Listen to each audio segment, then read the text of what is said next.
For over 30 years, HBCU Image has been more than just an apparel store. We've been a movement, a statement, a legacy. We celebrate the pride, the purpose, and the culture that make historically Black colleges and universities legendary. Whether you're a student or a lifelong supporter, our gear lets you wear your HBCU story with confidence and style. Because when you wear HBCU Image, you're not just wearing clothes. You're wearing culture. You're wearing pride. You're wearing purpose. HBCU Image, a Kenny T's company. From cancer care to accidental injuries to cardiac care, we all know that there are times that you can't control what happens in your life. But with Globe Life Family Heritage, you can be prepared to weather the storm when it comes. Call Dr. Beverly Eagle Rogers at 877-300-8269 or visit the website at globelifefamilyheritage.com. With over 25 years of serving communities, Dr. Beverly Eagles Rogers is here to help you and your family through difficult times. Dr. Beverly takes pride in Globe Life being one of the few companies that returns 100% of premiums to clients that stay healthy. So for more information, call Dr. Beverly Eagle Rogers at 877-300-8269 or visit the website at globelifefamilyheritage.com.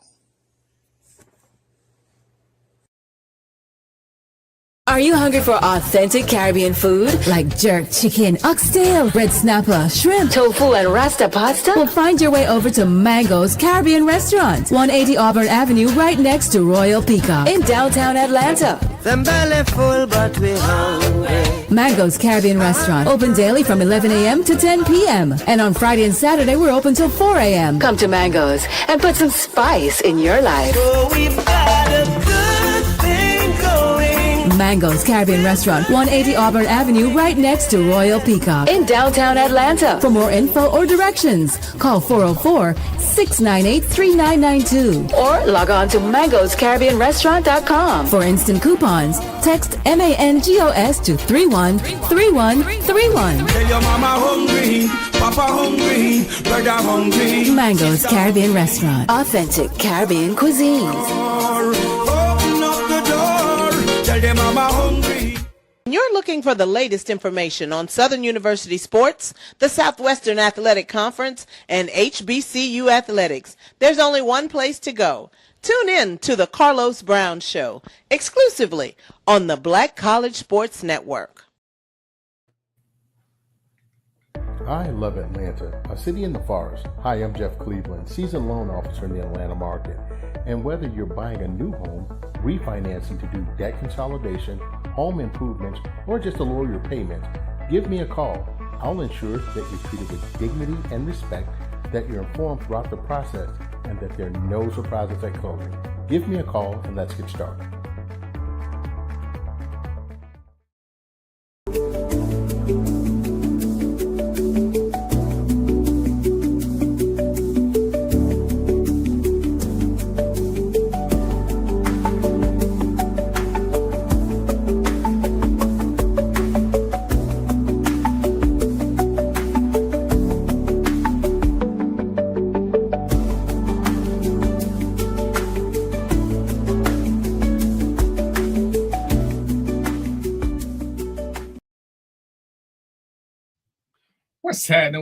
What's happening?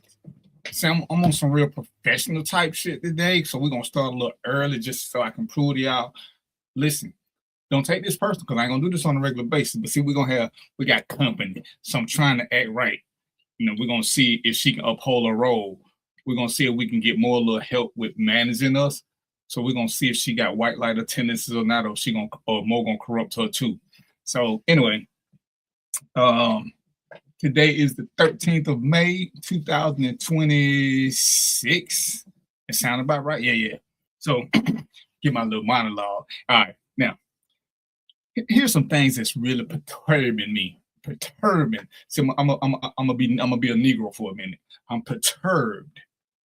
And I'm gonna apologize to Mark and Mo because I was supposed to tag them in something that we had talked about and I hadn't done it.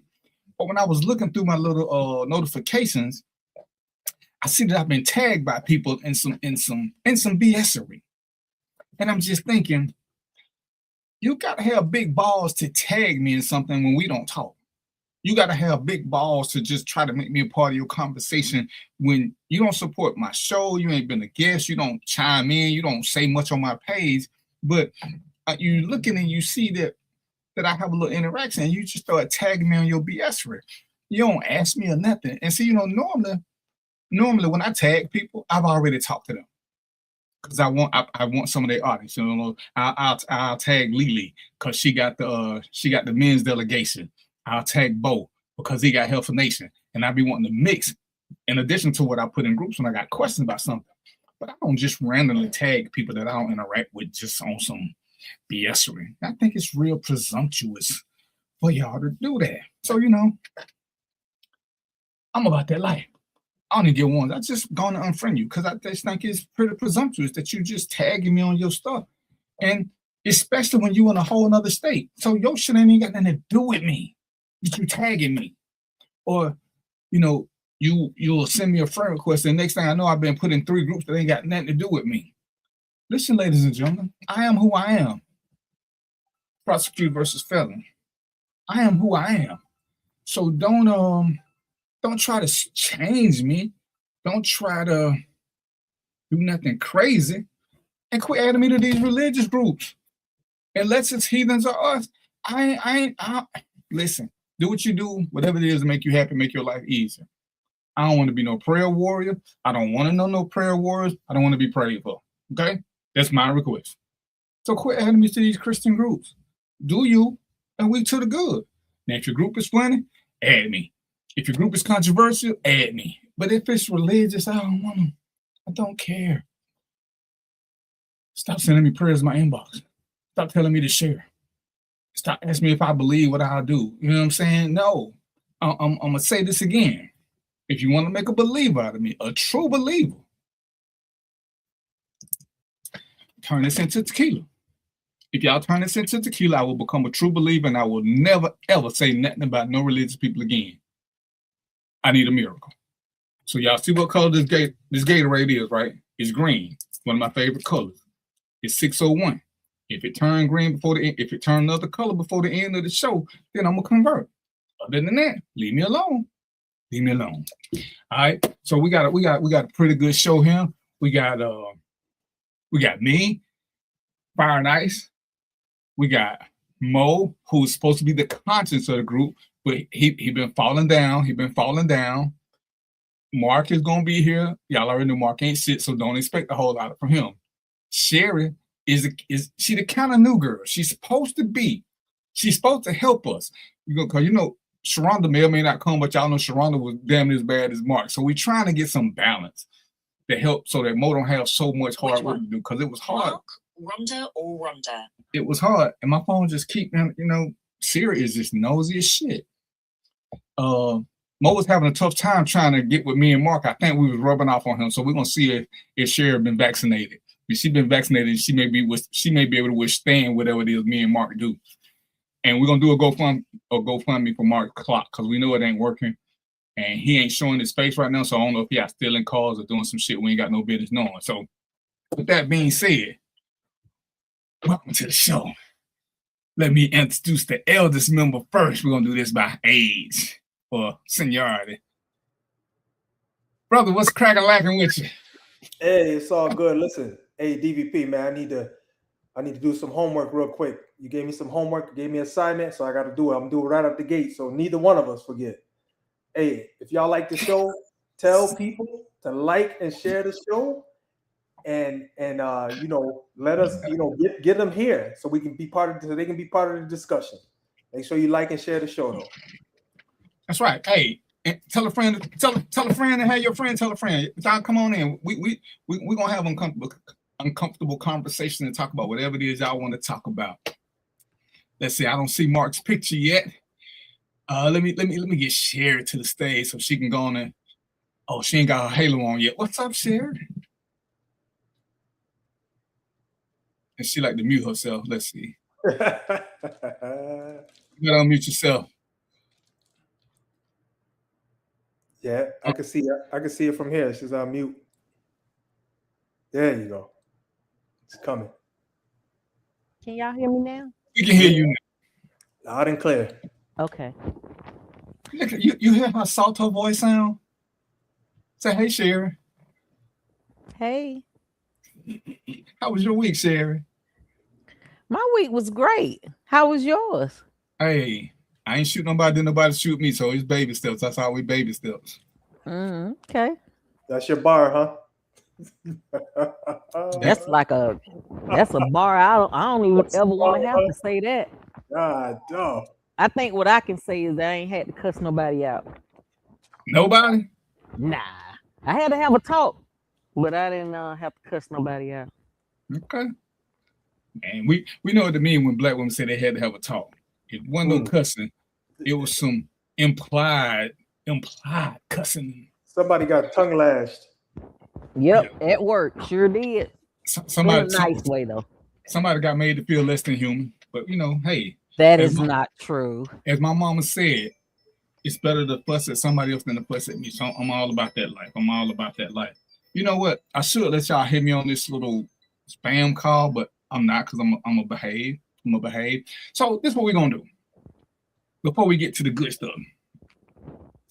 I'm gonna say this, and we're gonna have a 3 to 5 minute session on this every show until the middle of November. Y'all gotta vote. All this shit that y'all hearing, all these influencers tell y'all about why your vote don't matter, this, and this. At some point, how stupid are you? At some point, you gotta realize that everything they're doing is to take your vote away. The one that you said don't matter. Everything they are doing is to take it away. If it don't matter. See, when I see a little boy walking up and down the street, I don't feel the need to take his dollar because his dollar ain't got nothing to do with me. Everything they do, and I hate to, because I do believe in balance. We do need Republicans and Democrats. There should never be one side who controls everything, because that's why the system is created like it is, so everybody controls a branch. It's a system of checks and balance. And we can keep saying what the Democrats ain't doing, and that's cute. But when you got somebody who ain't doing something for you, which I'm all for, the Democrats ain't did a whole lot for us, but are they deliberately trying to hurt us? And, you know, I'm watching people saying, oh, I ain't going to do this because the Democrats don't care nothing about you. And I'm okay with that. Would you rather have the person that don't care about you or the person who's trying to keep you down? Because at some point you gotta compare apples to apples. You know, we were so caught up on what's the thing we want, reparations. And I kept trying to tell you, you don't get reparations. We need to get the right to vote, not an act that's got to be voted on every 10, 15, 20, whatever years it is.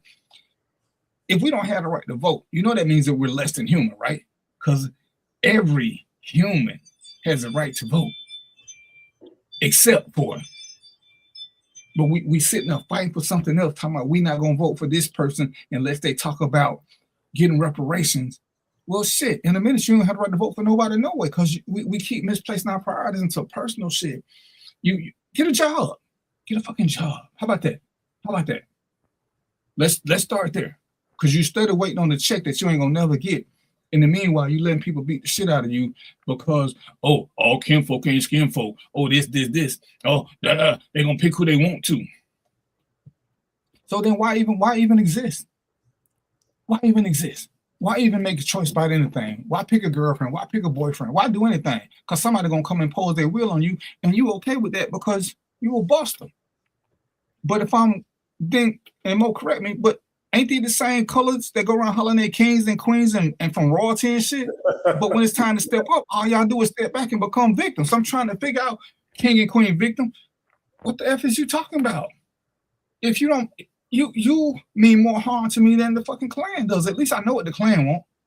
But y'all come in and sit down and talk, and then all you do is disparage everything because you don't want to have to act. Because it's easy to sit back and say, well, it's me. When somebody is called to do something, man, I ain't got time for this. But y'all will get together and have watch parties. Y'all get together and stand in line for some damn shoes, a video game. Y'all will spend money on crazy ass concerts and all kind of other shit. But when it comes time to vote or talk about voting, then don't nobody know shit. All of a sudden, don't nobody smartphone work. Don't nobody know nothing. You just want to go back to being dumb and stupid and watching TV. So let your conscience be your guide. but you keep falling down the street. Don't complain when you ain't got nothing, because that's what we doing. Killer Mike set y'all up, and I told y'all before, Killer Mike ain't shit. Look at who is degrading us and why. Look who they put out in front of us, and look at what they get paid to talk bad about us, and we keep promoting them. I stopped watching First Take just because of Stephen A. Smith, all the shit he talk about black women. You know what? I can watch the Cowboy Show. I ain't a Killer Mike fan. I ain't a Kendrick Lamar fan. You ain't got to do what I do, but if you're going to support somebody, don't sit back and support the wrong people and then quote their ignorance. Oh, well, he said don't do this. Why did he say it? I don't know. He said, so I'm going to do it anyway. But anyway, that's my rant on that. And I got one question for the group. Mark, where you at? You need to show your face. Then we're gonna sit back because I'm tired. But I got a quick question. I found the question. All right, listen, y'all with me? Oh, there you go. Hold on. Let me let him say hello first, because he's here now.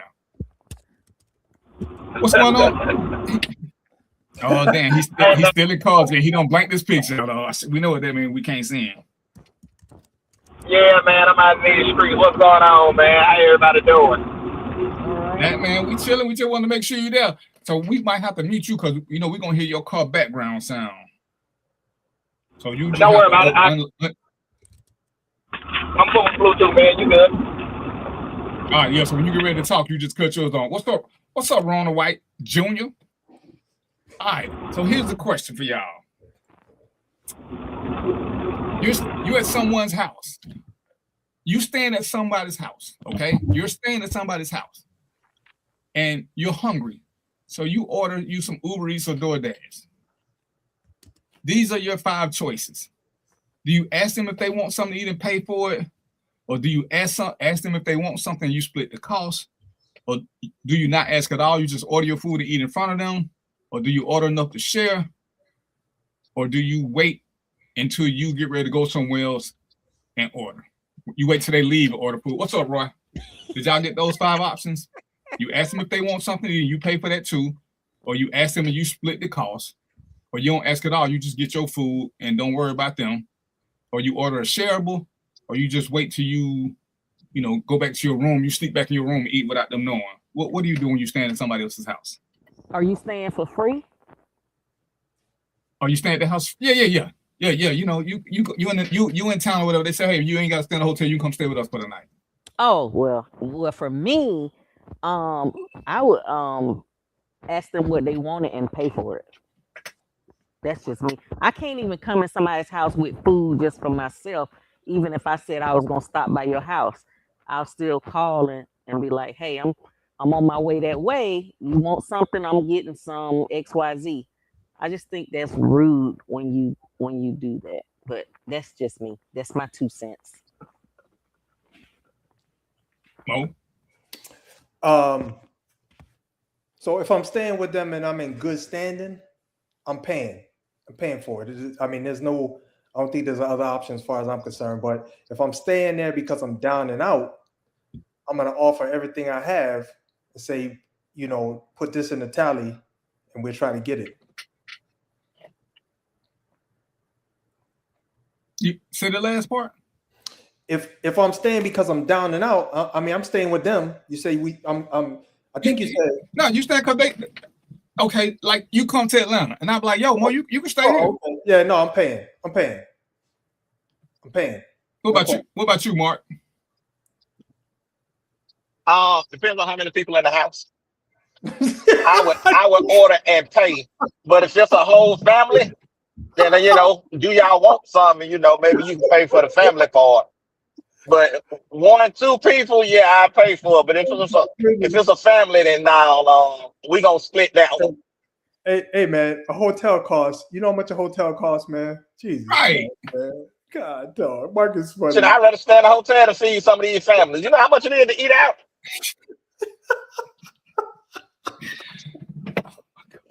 Let's see. Ron said the choices all suck. I don't see why they suck, Ron. I mean, I'm thinking easily A is the easiest choice. If you strap for money, if you strap for money, I don't know what to tell you. And Roy said he greedy, so he asking before and he treating. I mean, to me, if you stand in somebody's house, that's the least you could do. Is eat either order something, or like say, like what Mo said, because of what hotels cost. If nothing else, I'm gonna, take them all out to dinner. Cause and now, Mark, you get to pick where y'all going out to dinner. You don't say we're going to Ruth Chris. Be like, hey, let's go to Olive Garden on me. Because Olive Garden ain't got a certain amount. So if all 5 people want something, we still talking $150, which is, it's the cost of a room or two. Same price on place for a hotel. So what?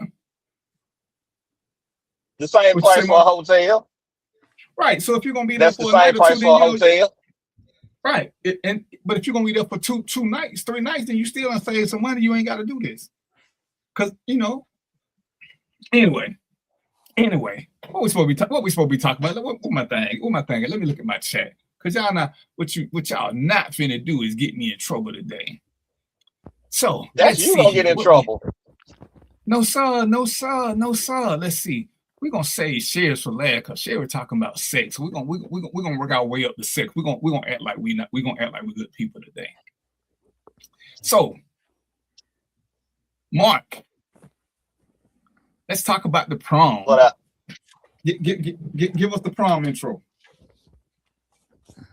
Hey, the prom. Why do our people go all out for the prom like it's the last time they're gonna get dressed up in life?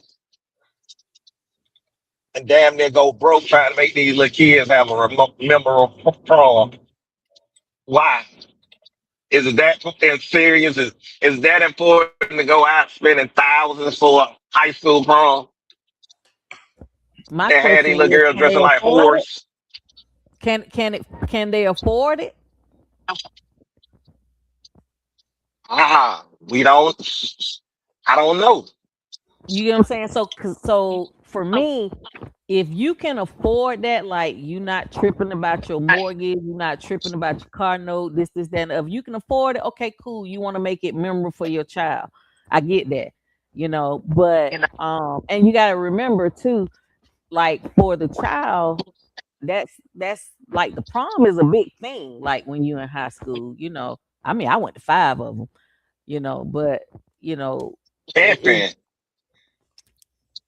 I do what I can. But my point is that if you can afford it, I don't see nothing wrong with it. But if you can't, that's when I see a problem, because if you living check to check and you trying to show off for people, because I think we as a Black culture sometimes we try to get big stuff and show off for other people versus doing what in our limitations and our budget. I can understand that. I can't agree with that.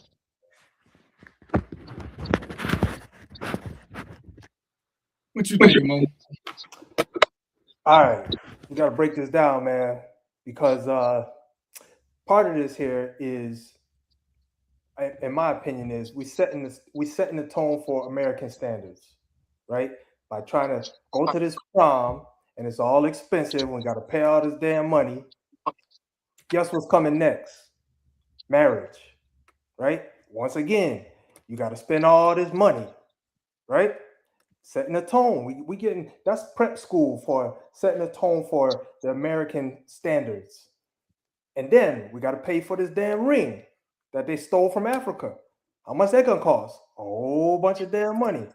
So, I'm old now, so I this is how I think. When I was younger, I probably think differently. But to me, it's all a setup, and they already getting you. They're training you to embrace the American way and keep your ass broke. I'm done.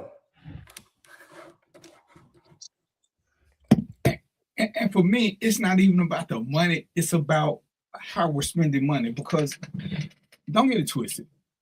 If you got money, you can splurge on some things. But the things that we're splurging on, what's the overall benefit? Somebody had made a post that a lot of these things at prom time are being pushed by mothers who didn't have a wedding. and this is their wedding event for them. And I was like, looking, I was like, well, damn, you know, if I'm looking at it, this might have a little validity to it. But the bigger issue I see is, look at the generation we're talking about. These kids are being raised by kids. They're friends. I mean, remember now, when most of us went to the prom, the biggest thing was having a nice car to go in, whether it was a limo or we had a friend who had a nice car. A nice car was a big event. And we just got, the fellas got basic tuxes. The girls got, they got nice dresses. You know, we had the corsage. But I'm looking at some of the things, and I start paying attention when Mark had said something to me about it. Ladies and gentlemen, do y'all remember when y'all went to the prom? Did your parents say anything to you about getting a hotel room and staying out all night or overnight? No. Mine didn't.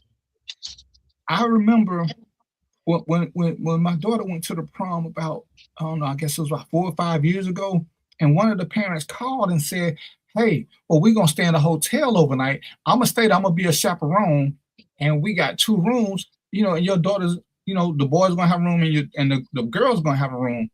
And I'm like, you out your rabbit ass mind. I ain't no way in the hell. Listen, I've been to the prom. I know what the prom means. Yeah. I ain't expecting my kids to be virgins, but what I'm not going to do is promote them losing their virginity. I'm not going to promote them having sex. If they do it, they're going to do it like we did it. They're going to sneak and do it, and I'm going to find out about it 5, 10, 15 years later. But I'm not going to pay for none of this. I'm not going to promote none of this crazy-ass behavior. You know, and it's like I'm going to be there later. You can only watch 2 kids. If you get 5 or 6 groups of kids, some of them going to sneak off. Some of them will go to a different room. You can only be one place at a time. And you're going to go to sleep, or you're going to smoke some weed and go off do your own thing. You're not going to, ain't nobody. Listen, I was a cop. Last thing I want to do is watch a bunch of teenagers. It costs me, we charge you way more to watch teenagers because it's hard work, because they know all the little hideout spots. So ain't no one adult finna watch no 5, 6 sets of kids, lady. And you think because you there, they ain't gonna have sex? They gonna outlast you. They going to sleep. You gonna probably have some liquor. They gonna probably have some weed or something. You gotta be shitting me. But then I look at her, and you know she in her late 30s, which means she's a child having children. And you know, and I look at it because when Mark had said something like, is it that they are spending money they ain't got? Because you can tell by where they live, they ain't got this kind of money, but they done saved up for it. And they overemphasize this big ass event. And what's so special about a prom? Anybody? Hey, DVP, I'm gonna have to. What it was. Hold on, Mark. Let me throw this in there. Let me throw this in there. So I wanted to say this. You know, I grew up dirt poor, and I just want to say this because this is gonna be significant to this conversation. And that was the best suit I ever wore and the best car I ever drove was on prom night. That's absolutely goddamn ridiculous. That's ridiculous. I mean, so that lets you know how influential that night is. You know what I mean? And it's crazy, man. Because I'm like, yo, I had this fly suit. I'm like, yo, where did this come from? And how I get this car? You know, but somehow it happened on that night. So that just lets you know. You know, I think it's all a scam, but whatever. But I mean, what's the significance of the prom? Because in theory, you get 2 of them. You get a junior prom, you get a senior prom. So what's the significance? It ain't a once in a lifetime event. And hell, and we know some of our classmates, they got to go to 3 or 4 proms because they never graduated when they were supposed to. So they went to 2 or 3 senior junior prom. I'm just saying, it ain't a once in a lifetime event. I mean, don't hate Marks. Marriage is supposed to be a once in a lifetime event, but we know how that shit works. But the prom is not a once in a lifetime event. What you got to say, Mark? I think there's a little validity to that. What you said about it being unmarried women, because I do believe the mothers are the ones going all the way out, making a big extravaganza when it's just the prom. It's gonna be plenty of other things in life that they can go all out for. And it's all for show, all for other people to see. You know, I never into recent years, these prom send-offs and shit like that. When I went to the prom, I told my mama about it, and I went and got in the car in her car and left. It wasn't the whole family over here to see me, you know what I mean, to see me go. And even when I picked up my date, it wasn't a big hoopla about, oh, she going to the prom. Like, this the last accomplishment of her life. And that's what they make it seem like. That's just a big show for everybody to see, especially on social media, because now we got to put everything on social media. Right. And whether it's it's the biggest accomplishment. It's like really the prom. Because I remember, you remember Riding the Scales. Riding the Scales ran a limo service. I drove limos for them during prom season. And even with some of us, it would be like 4, 5, 6 of us to get together and get a limo just so but it wasn't no one person had a limo. When we got limos, it was quite a few people in them limos. Them limos was never just pulling up with 2 people in them. And it's like, I'm looking at how we flex with money, but then on the, and I look at your post, not you guys in particular, but everybody complaining about money. Gas going up, everything going up. So where y'all get the money to waste? And I'm gonna call it with it, you wasting this money on the prom, because you can get a simple tuxedo. You can get, it ain't like when we grow, we can get tuxedos for $100. You can get a simple tuxedo for $150. But y'all ain't even getting simple tuxedos. Y'all getting these, they gotta be designer. And y'all, man, I'm confused on some of these outfits we wearing. Cause it looked like y'all a cross between the players' ball with a bunch of pimps and hoes and prostitution. Cause I'm looking at some of these dresses, and I try not to say nothing because I'm looking at some of these girls and they wearing fuck me dresses. And it's like, ain't no way in hell. Cause that's what the dress says. And we talking about teenagers. It's a fuck me dress for a grown ass woman. Unless you're doing some red carpet shit where you getting paid to wear these dresses by these designers, which none of them are. They spending a shitload of money getting dresses made for a one-time event. Because where else they gonna wear this dress? And yeah, as Mark said, they making a production out of this. I mean, can between the 4 of us and Ron and them, we might have some prom pictures that got taken at the prom. Wasn't nobody taking pictures with them Polaroids that we still got at the house. It wasn't a big event where you got half the neighborhood over there watching it. I mean, it's almost like they getting married. They got these cars with the writing on them, and and I hate this. I hate to put it in this context, but it's like, do we really believe our kids are so stupid and so slow that we're elated that they graduated, that we got to make such a big deal out of all that? Oh, she finally made it to the prom. I mean, was that a life goal? Man, I hope my daughter make it to the prom. Man, I hope my son make it to the prom. Because once they make it to the prom, they headed for the big time. I mean, when did that become a fucking life goal? Hey, y'all, look, that's when I went to the prom in the 10th grade. Oh, so she got to go to 3. I went to 5. She went to 5. Oh, shit. 5. Pimping ain't easy. I went to North Side. I went to Norcross. I went to Murphy. And I went to Washington. I went to Washington Day School and Washington Night School. See, she flexing. All of us went to 1, maybe 2. She went to 7, 8, 9. But that's because guys was asking me. Yes, the picture that I just showed you, that guy, I met him on the bus.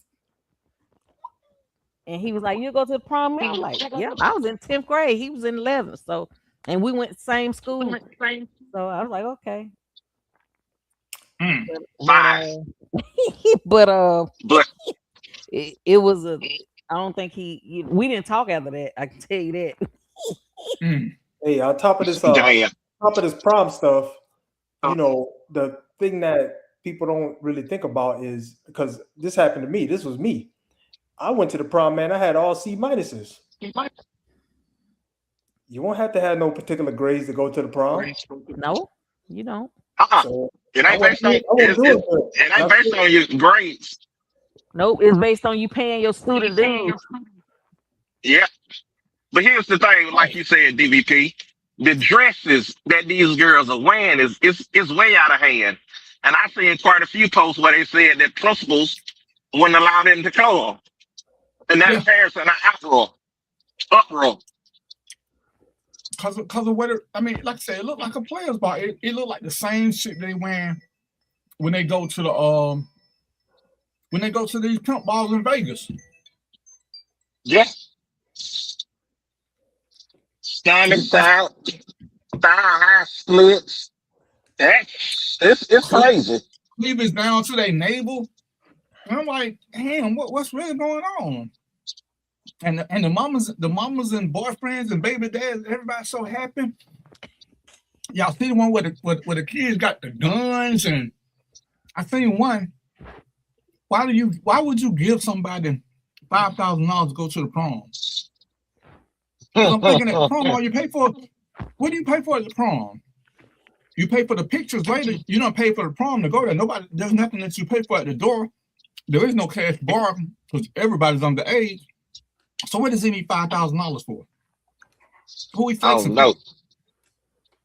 And it's like, man, I'm looking at how we do stuff, and somebody like, we always down in blacks when they trying to impress, yada yada yada. White people do it, this and this. Listen, they may, but right now we ain't talking about them. We talking about us. We talking about us, what we do, and then why we ain't never got nothing, because we'll spend all this money on the prom, and then next month we having a GoFundMe for a rent party. Or we crying about groceries because we ain't got no money for this and because you spend all that money. Or we got to GoFundMe for a child's funeral or somebody's funeral. Yeah. And it makes no sense. And like I say, I'm all for, like I said, most of us went to the prom. Like I say, most of the guys had a basic tuxedo. We may have got different colors or something, but it was a basic tuxedo. I'm trying to think. Mark, well, we went to school there because Mark, me and you went, Sarah went to Washington High. But outside of some different colors, what was so special about a dude's tuxedo? It pretty much was all the same. It was just a color scheme. Everybody went to Genghis at Greenbrier Mall and got it.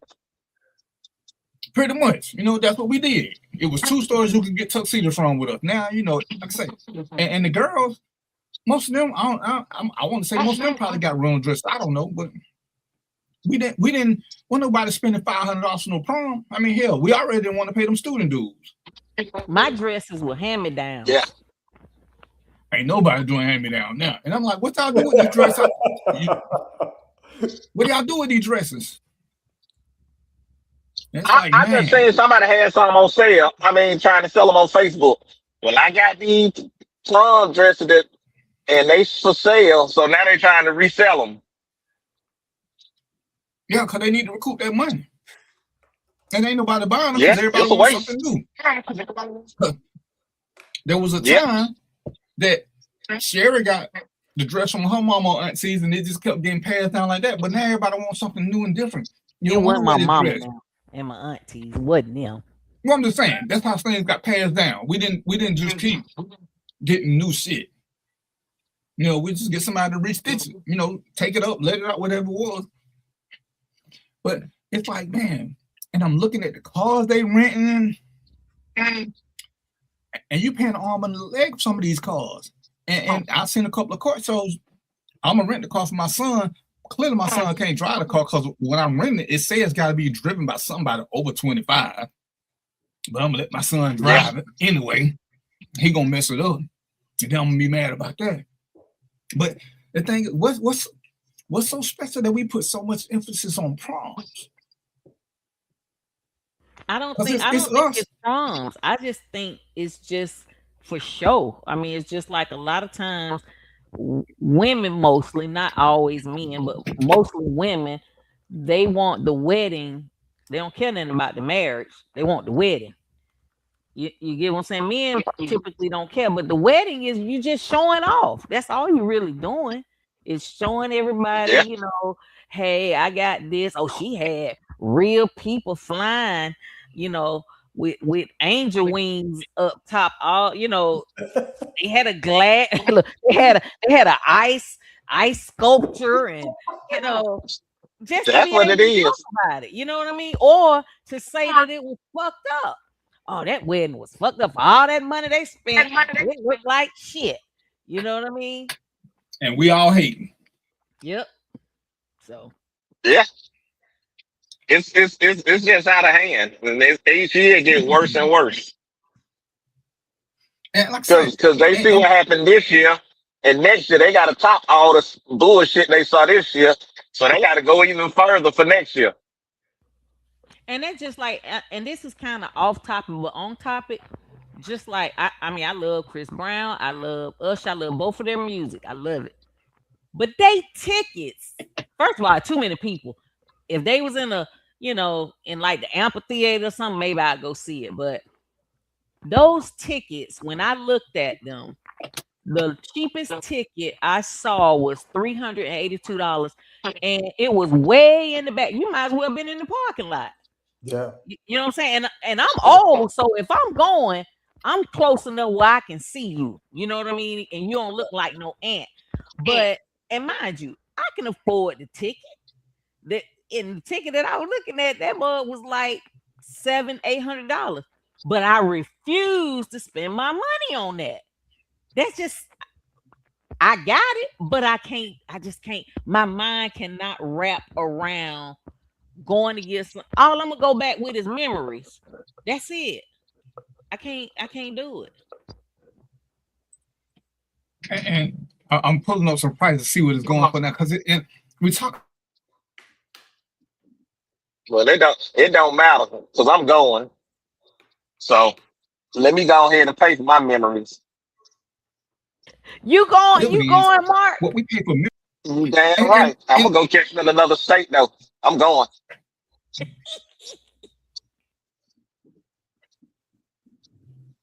My daughter going too. She going in Dallas. She bought her. So the cheapest ticket I see. The cheapest ticket I see is $247. Oh, it done went down a little bit. Where to see that? No, that's partially obstructive view. That's behind that damn speaker a little bit. No, that shit in the parking lot. I'm telling you. Listen, I'm gonna need for y'all to stop hating. But I saw Chris Brown here last year, and shit, the most expensive ticket is $2,600. Oh my goodness, what the hell's going on here? Oh, they went down because when I first went on there, like when they first started selling tickets, the most expensive ticket I saw was $6,500. Well, you were on the floor. I'm looking at the show for November the 7th now. November the 7th. But then you gotta be mindful of where you're looking at for the tickets too, Sherry. I'm looking at Mercedes. Yeah, you got it. Ain't at the dance, is it? No, November the 7th. Yes, I'm looking at it. I'm looking November the 7th. November the 7th, Saturday at 7:00. Yeah, I'm looking at it right now. Oh yeah, you say the dance. Lynn said there's a method to the madness. I would love to know what that is. What's up, Brooklyn? How you doing? Welcome to the show. Well, yeah, I saw Chris Brown last year, and fucking show better than the Michael Jackson show I went and saw. I don't care who got anything else to say about that. Oh wow! I mean, I heard he does a great show, him and Usher, but that's just something I choose not to spend my money on. But see, that's the thing though. There are people who can afford to do this and ain't gonna miss a meal. But when you missing meals and you ain't doing this and you ain't doing that, that's an extreme, and I get you only live once. But damn, is this what you want to do? I mean, because them tickets for Beyonce, oh my goodness. And then you got to get new outfits, you got to get this, you got to get that. We talking, it's insanity. But we won't buy kids lunches. We won't buy our kids, clothes. We sitting around and doing all this other stuff. Because I ain't knocking the ones who go. Because, hey, it is what it is. It's entertainment. Statistics show people will pay out the ass to be entertained. Because it takes them, for lack of a better comparison, it's grown people's cocaine. They get to live somewhere else. They get to live out their world somewhere else, and they get to be free for a little while. Brooklyn said she paid $300 or less for her tickets. My question: where were you sitting, Brooke? My goodness, she got the hookup, boy. She was in the parking lot. Say that again. For $300. She way in the back. Well, she said she got hers on pre-sale though. So if you know what you're doing, because like when I went to see Maxwell, we had really good seats. And I didn't pay a whole lot. Oh, she had floor seats. She said she had floor Well, when seats. I saw Chris Brown last year, I was in a suite and I paid 160 for my ticket. Yeah, Well, I guess it is a So meaning to the you madness. get I lucky don't. every now and then. but like I say, it should be for people who can afford it, and not people who are struggling to get by and make ends meet. Because like I said, I seen what some of these people was talking about. They was paying when you had to have this Citibank card to just be put in this waiting line. Like I say, and the show I'm looking at now is November. It's November we talking about. I'm sure if I looked up one more recently, closer to it's more expensive to go to the ones that's right now. Because November's it's May, y'all. It's May. It's May. And they almost sold out for November. But hey, it is what it is. So as we venture on to the next one, we're gonna venture on to the prom to the real event. What's that? What etiquette are we using for graduations? Because to me, graduation it should be a once in a lifetime event, And I still don't understand it. I know parents are proud because my mama, oh my God, when it was time for me to graduate, I didn't like my classmates, so I went to work. My mama came and got me off my job. She told my boss that I had to go to graduation. I'm like, Mama, I don't even like them people. I ain't been in no rehearsal. I ain't been to nothing. And she was like, "Oh, you going?" She said, I done paid my dues. I done put up with everything. I'm going to see you graduate. And I'm like, Mama, they don't give you a certificate. They give you a little sheet of paper. You stand up, you sit down, you stand up, you sit down. Somebody make a speech about something I don't know what they talk about. It ain't somebody I like. But, and I get that, for some people it's a big deal, especially if ain't nobody never graduated. Or in my case, I was on the son. But what is the etiquette? Because we know they tell you this, they tell you not to do nothing until everybody go by. Because boy, when some of them names called, some of the people got a whole fan shaking and they shut the whole thing down. You can't even hear nobody else's name being called. Because them 7 people, they showing out. They showing out. Yeah. So what's the etiquette? What etiquette are we using for graduation, y'all? When are we gonna learn to behave? I ain't gonna lie, it aggravates me that when they say hold your applause till everybody goes through. I think that's what we should do. You know what I mean? And we don't. People don't. I do, but people don't. And I get that they're excited for their child. But if that's a request, because I'm more of a rule follower. So if it's a request and it's something I can do, then I'll do it. But at the same time, let me stop you. Ain't no such thing as somebody from Washington High being a rule follower. Just I on some real shit. am. Just on some real shit. You from Washington High. Just making it up. Side. I lived on the east side. I didn't live on the west side. It don't matter where you live. You was a bulldog. Ain't no bulldog never follow no rule. Never, I did. Ever. True. I did. True story. But the thing is, they want you to hold your applause because when you're cheering, people miss their kid's name. Right. Because you cheer, and now the next kid name getting called, and you still acting a fool and the next kid name. So I get it. It's okay to give a small little clap, but these jokers want to go overboard with it. Mm-hmm. The screaming and yelling and the stomping, all that makes it bad for the next person. So now the next family don't even hear their child name. We got to do better. I was at one. I was at one recently, and the dude, somebody in there, man, somebody had a bullhorn. So when they called him man, they start yelling in the bullhorn, man. You couldn't hear nothing. And some of them they start before their kids' name get called. Like I said, some of these fans, it's almost like, hey, you can have 6 tickets, but we're not gonna let y'all sit together so we can separate y'all voices. Because when y'all get together, y'all sound like 100 people. But if we can put y'all in 6 different places, because as Mark said, some of it is disrespectful. And what we don't realize is everybody don't have a fan club. And it's like you kind of shitting on their parade because they don't even get the satisfaction of even hearing their own name called because somebody's so loud for the other family. And it's like, at some point we gotta be, if we're gonna worry about our fellow man, we gotta be conscious of other people. You know, I'm happy my kids graduate, but the girl behind her, you know, her mom and dad died. She ain't got nobody there, so ain't nobody clapping for her. Because if we gonna clap, we should clap for everybody. And I'm okay with the clapping. It's the yelling that I think is the big issue. I think we should be clapping. I mean, hell, hey, what's up, Sam? I think me personally, as parents, when they start doing it, hey, let's just go and have this 6-minute stand ovation. Let's clap for every child they come across, because they've all done something. Some of them it was miraculous. Some it's a special day because they only gonna graduate from high school one time.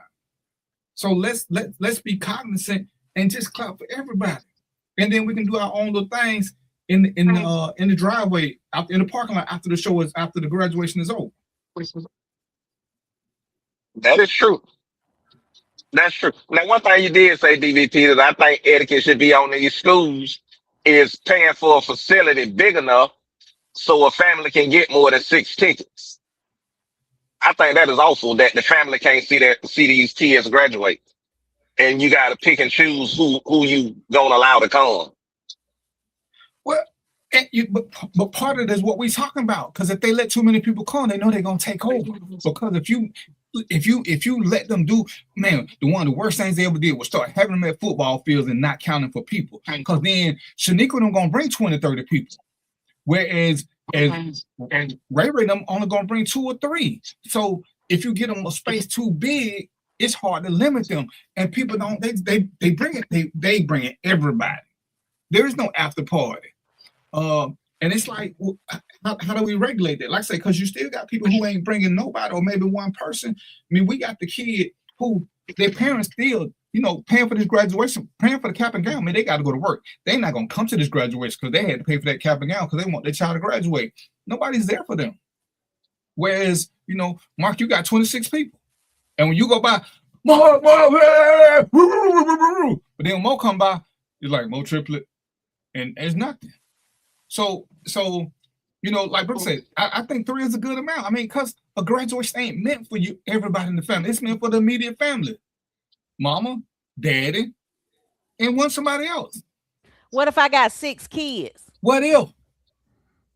I think it is a family affair. I disagree with you. Immediate family. Because you at some point you got to start regulating stuff. If everybody got 6 and you got 200 kids graduate, so now you got to have a space of 1,200 people. When the space that y'all can afford will only hold 900. So who do you start telling they got to cut off? So at some point you can't keep letting people bring the max amount. You got to have a set number and just let that be that.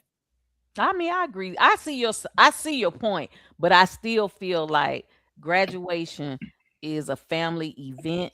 But like you said, depending on the venue, depending on the venue, like you said, the venue only hold 900, then you have to limit the number of people you invite.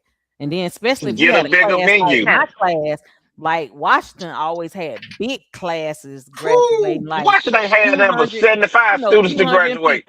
Nah, see, we had $250. I mean, 250 people. Yeah, stuff like that.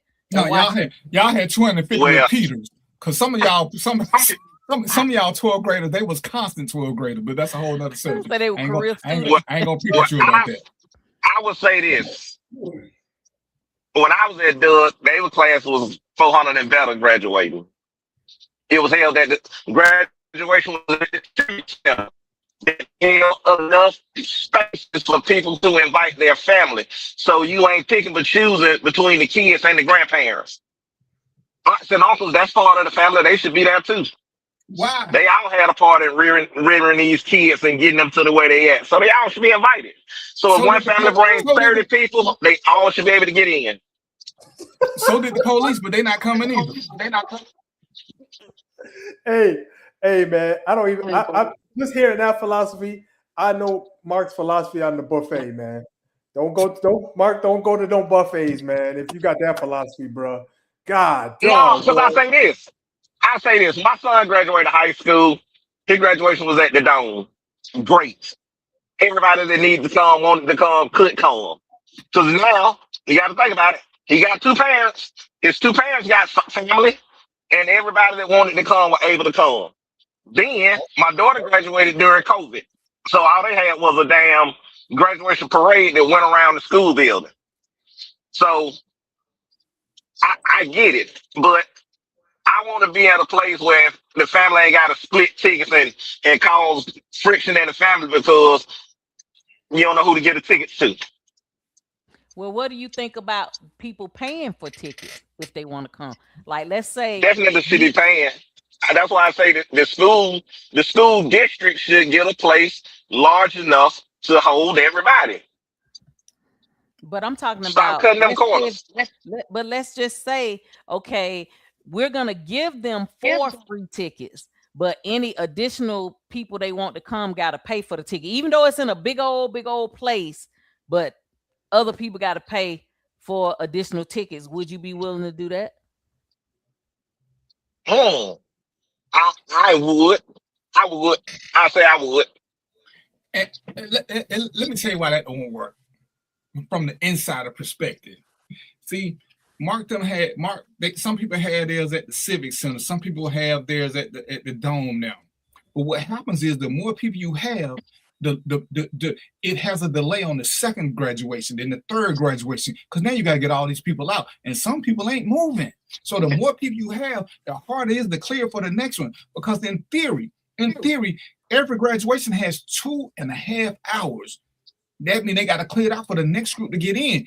This shit got to run like clockwork because wherever you have your graduation at, they have a curfew. They have to be done by a certain time.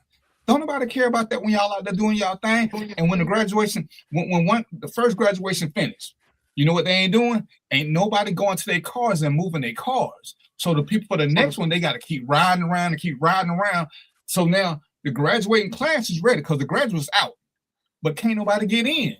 So when the graduating class sit down, you still got people from the last graduation there. You still got people who can't park yet because we got too many people there. And that's something that most people don't think about. But see, I've been a cop, and you got to rush all these people out. You got to try to remember who is who because I'm gonna pick on Sherry. Washington High is first. So Sherry going to see Washington High graduate because I'm just gonna give you a kid, Sherry. That's where your kids go to school at.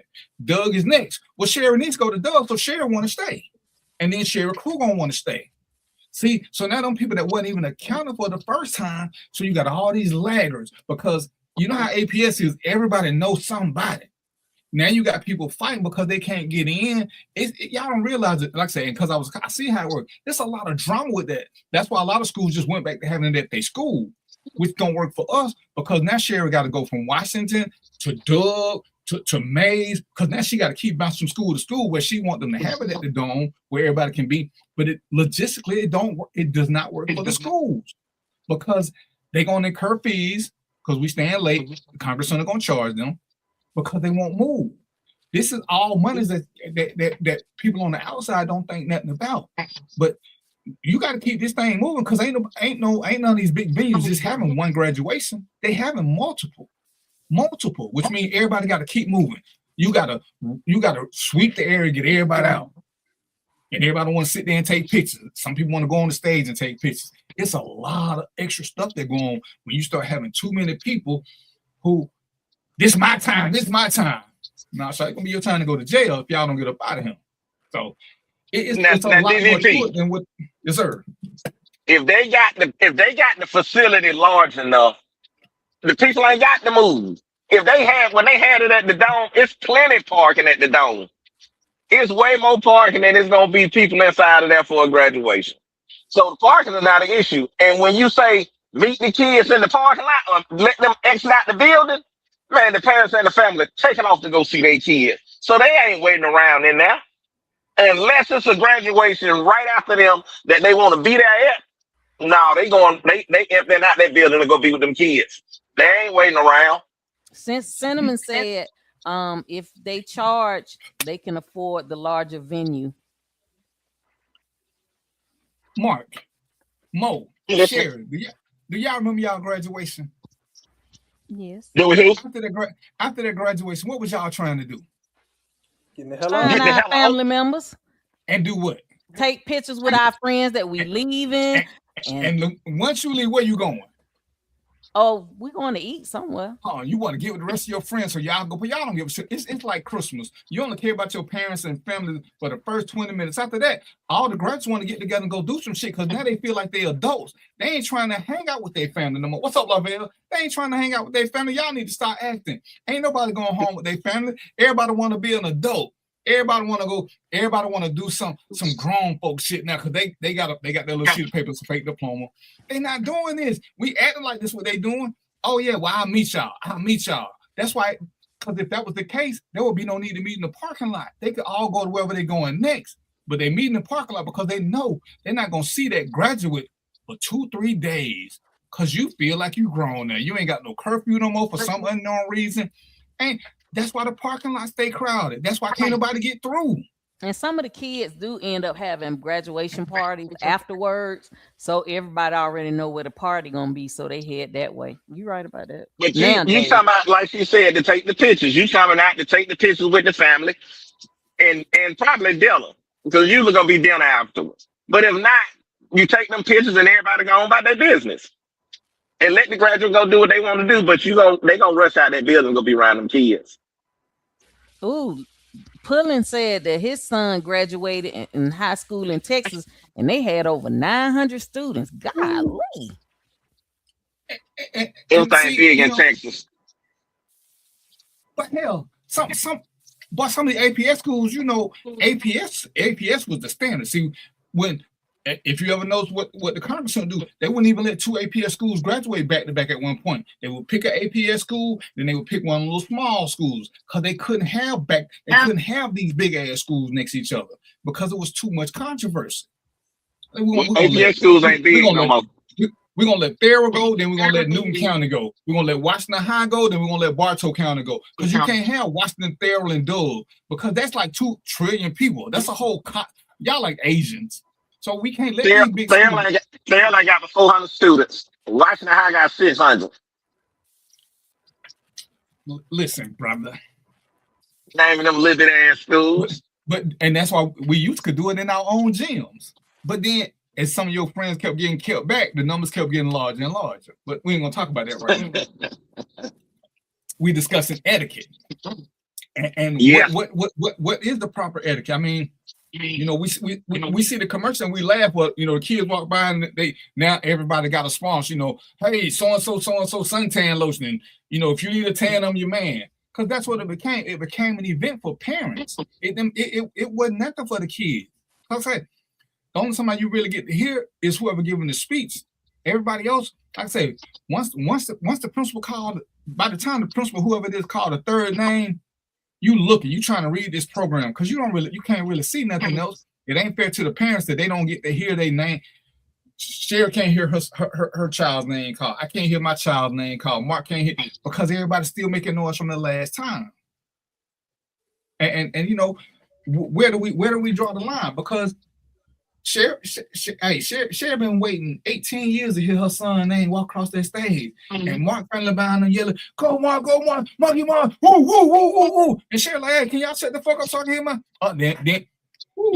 then here we go. What people don't talk about. Here we got to fight at the Civic Center again. Because families fighting in the stands. Because they want to hear their person name called. They want you to shut the fuck up so they can hear it. Now I'll say this too, DVT. Now everything go past all this noise making. Because these goddamn parents be dressing and wearing. It's not the event that it used to be and it meant something and people actually dress the part. Because now,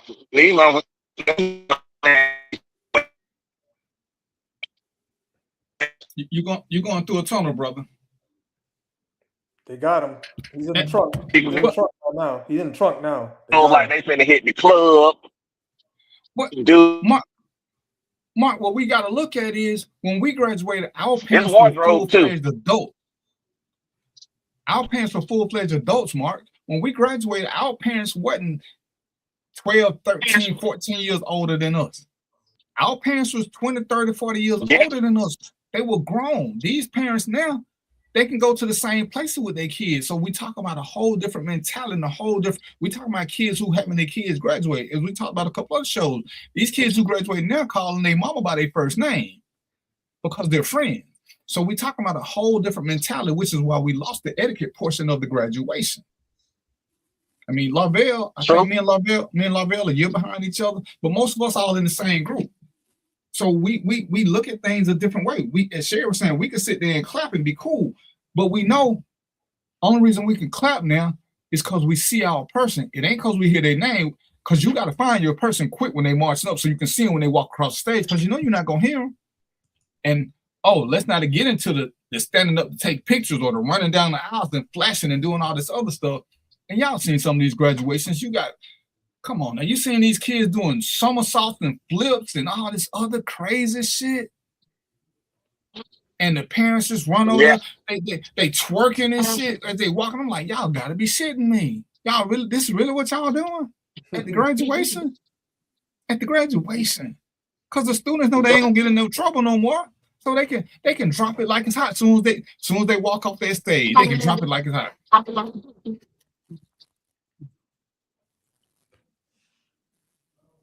What y'all got? Okay, let's go to the next topic. I got it. Like I say, people next to you smelling like weed. It's just not the event that it used to be. Like say, our parents put on clothes, suits, ties, nice dresses, and heels, and you know what I mean. It came and it made it a presentable and respectable event. Now it's like hell.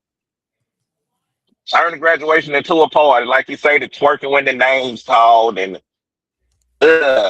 just like little sluggies and your ass out, pants down below your waist. It's ridiculous.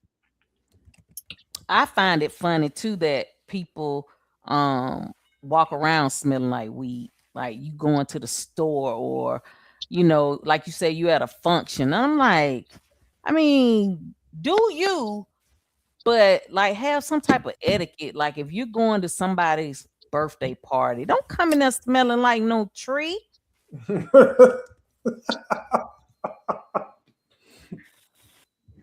But that's a subject for another day. Okay. But I don't like that at all. Yeah. I don't either. But not especially not at a graduation. Hi. Share. Go ahead. Tell us which one you want to start with. So my question is, what did I say it was? If you take sex and living off someone else's money, which one you want to start with? The sex or the living off somebody else's money? No, it's one in all. So the question is, if you take sex and living off of somebody else's money out of the equation when you're in a relationship, right? So let's say hypothetically, me and DVP in a relationship. He said he everybody man, on the show. So all right, so he might be that in real life. I don't know, but so let's say me and DVB, we DVP, we're married, right? Or yeah, we're married, and he provides financially, right?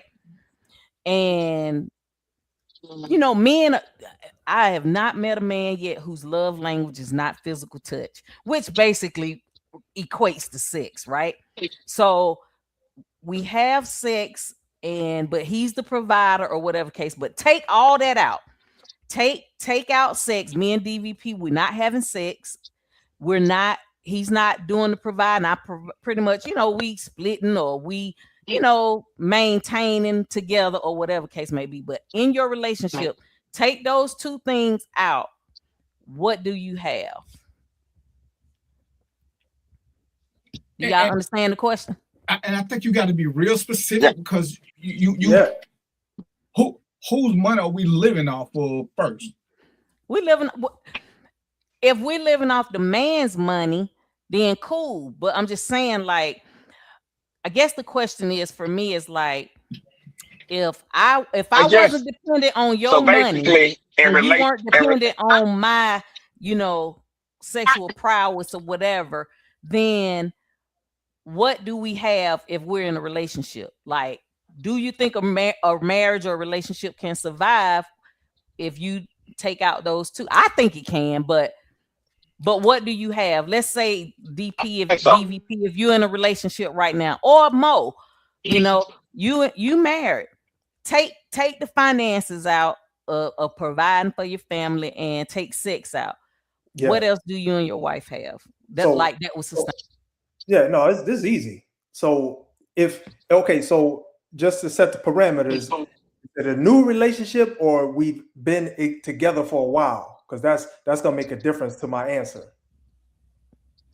I will give two answers. Let's say it's a new relationship. You and the person been together 6 months, 7 months, whatever, or at least a year, somewhere in there. And then you've been married for maybe 2 or 3 years. So do both. Go ahead. All right. So for the short term, what we have, taking all that stuff off the table, would be exploration.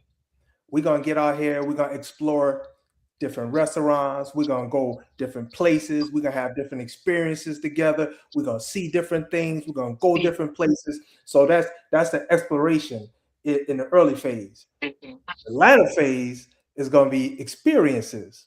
So now we already did stuff.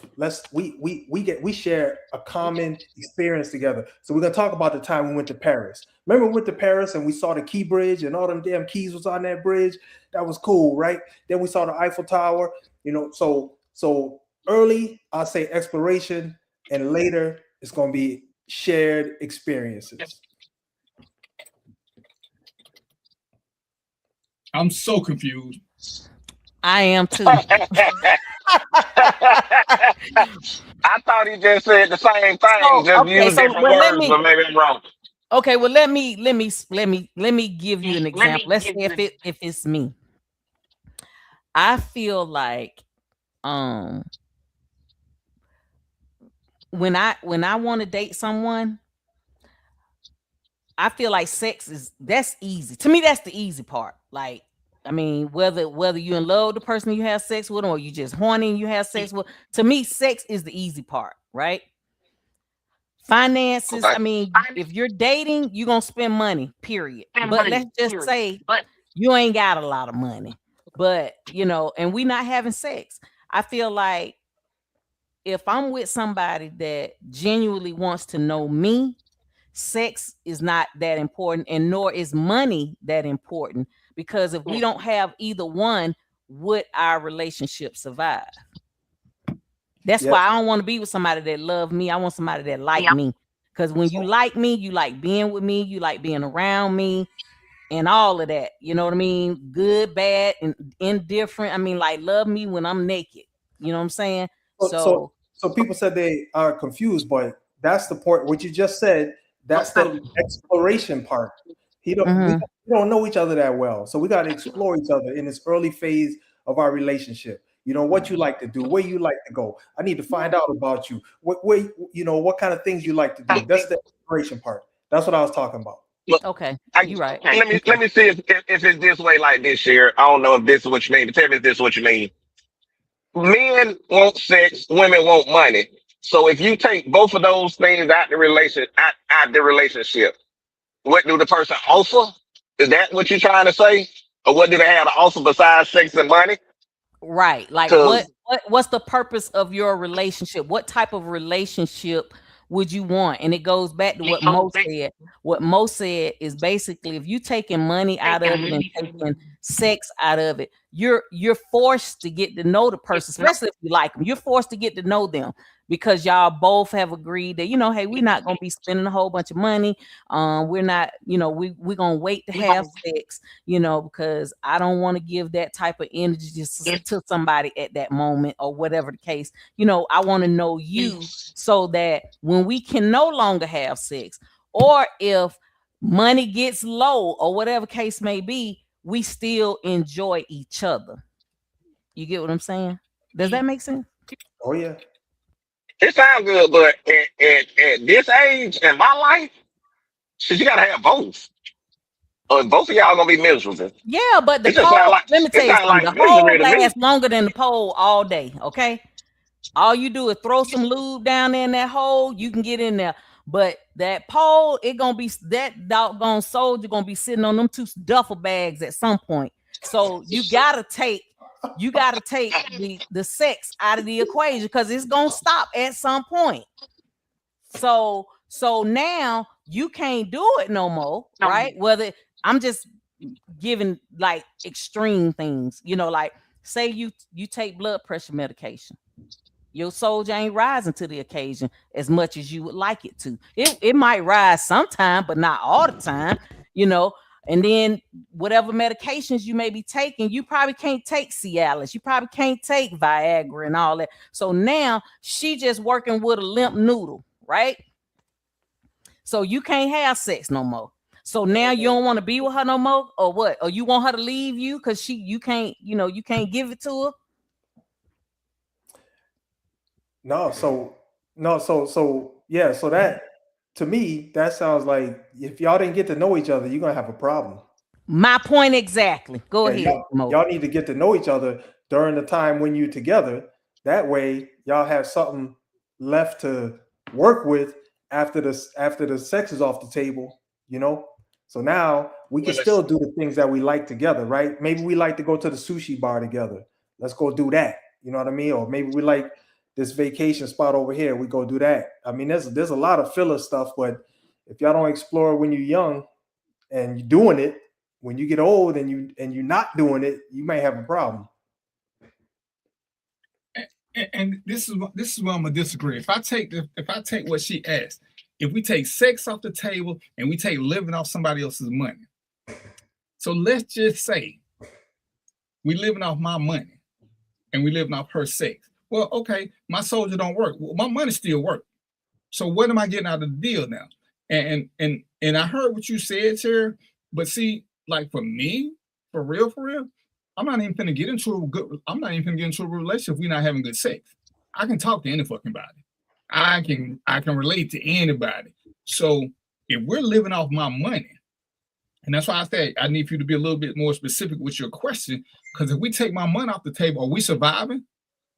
Yes, we're surviving, like basically, like I'm not dependent on your money, you're not dependent on mine per se. We live together, but we just make it work with what we got. But see, so I'm not living off you. We living together per se now. But then what your question say? Your question say, no, but I'm saying if you take it off the table, if I don't take your money and now I'm providing for myself, we married, but I'm providing for myself.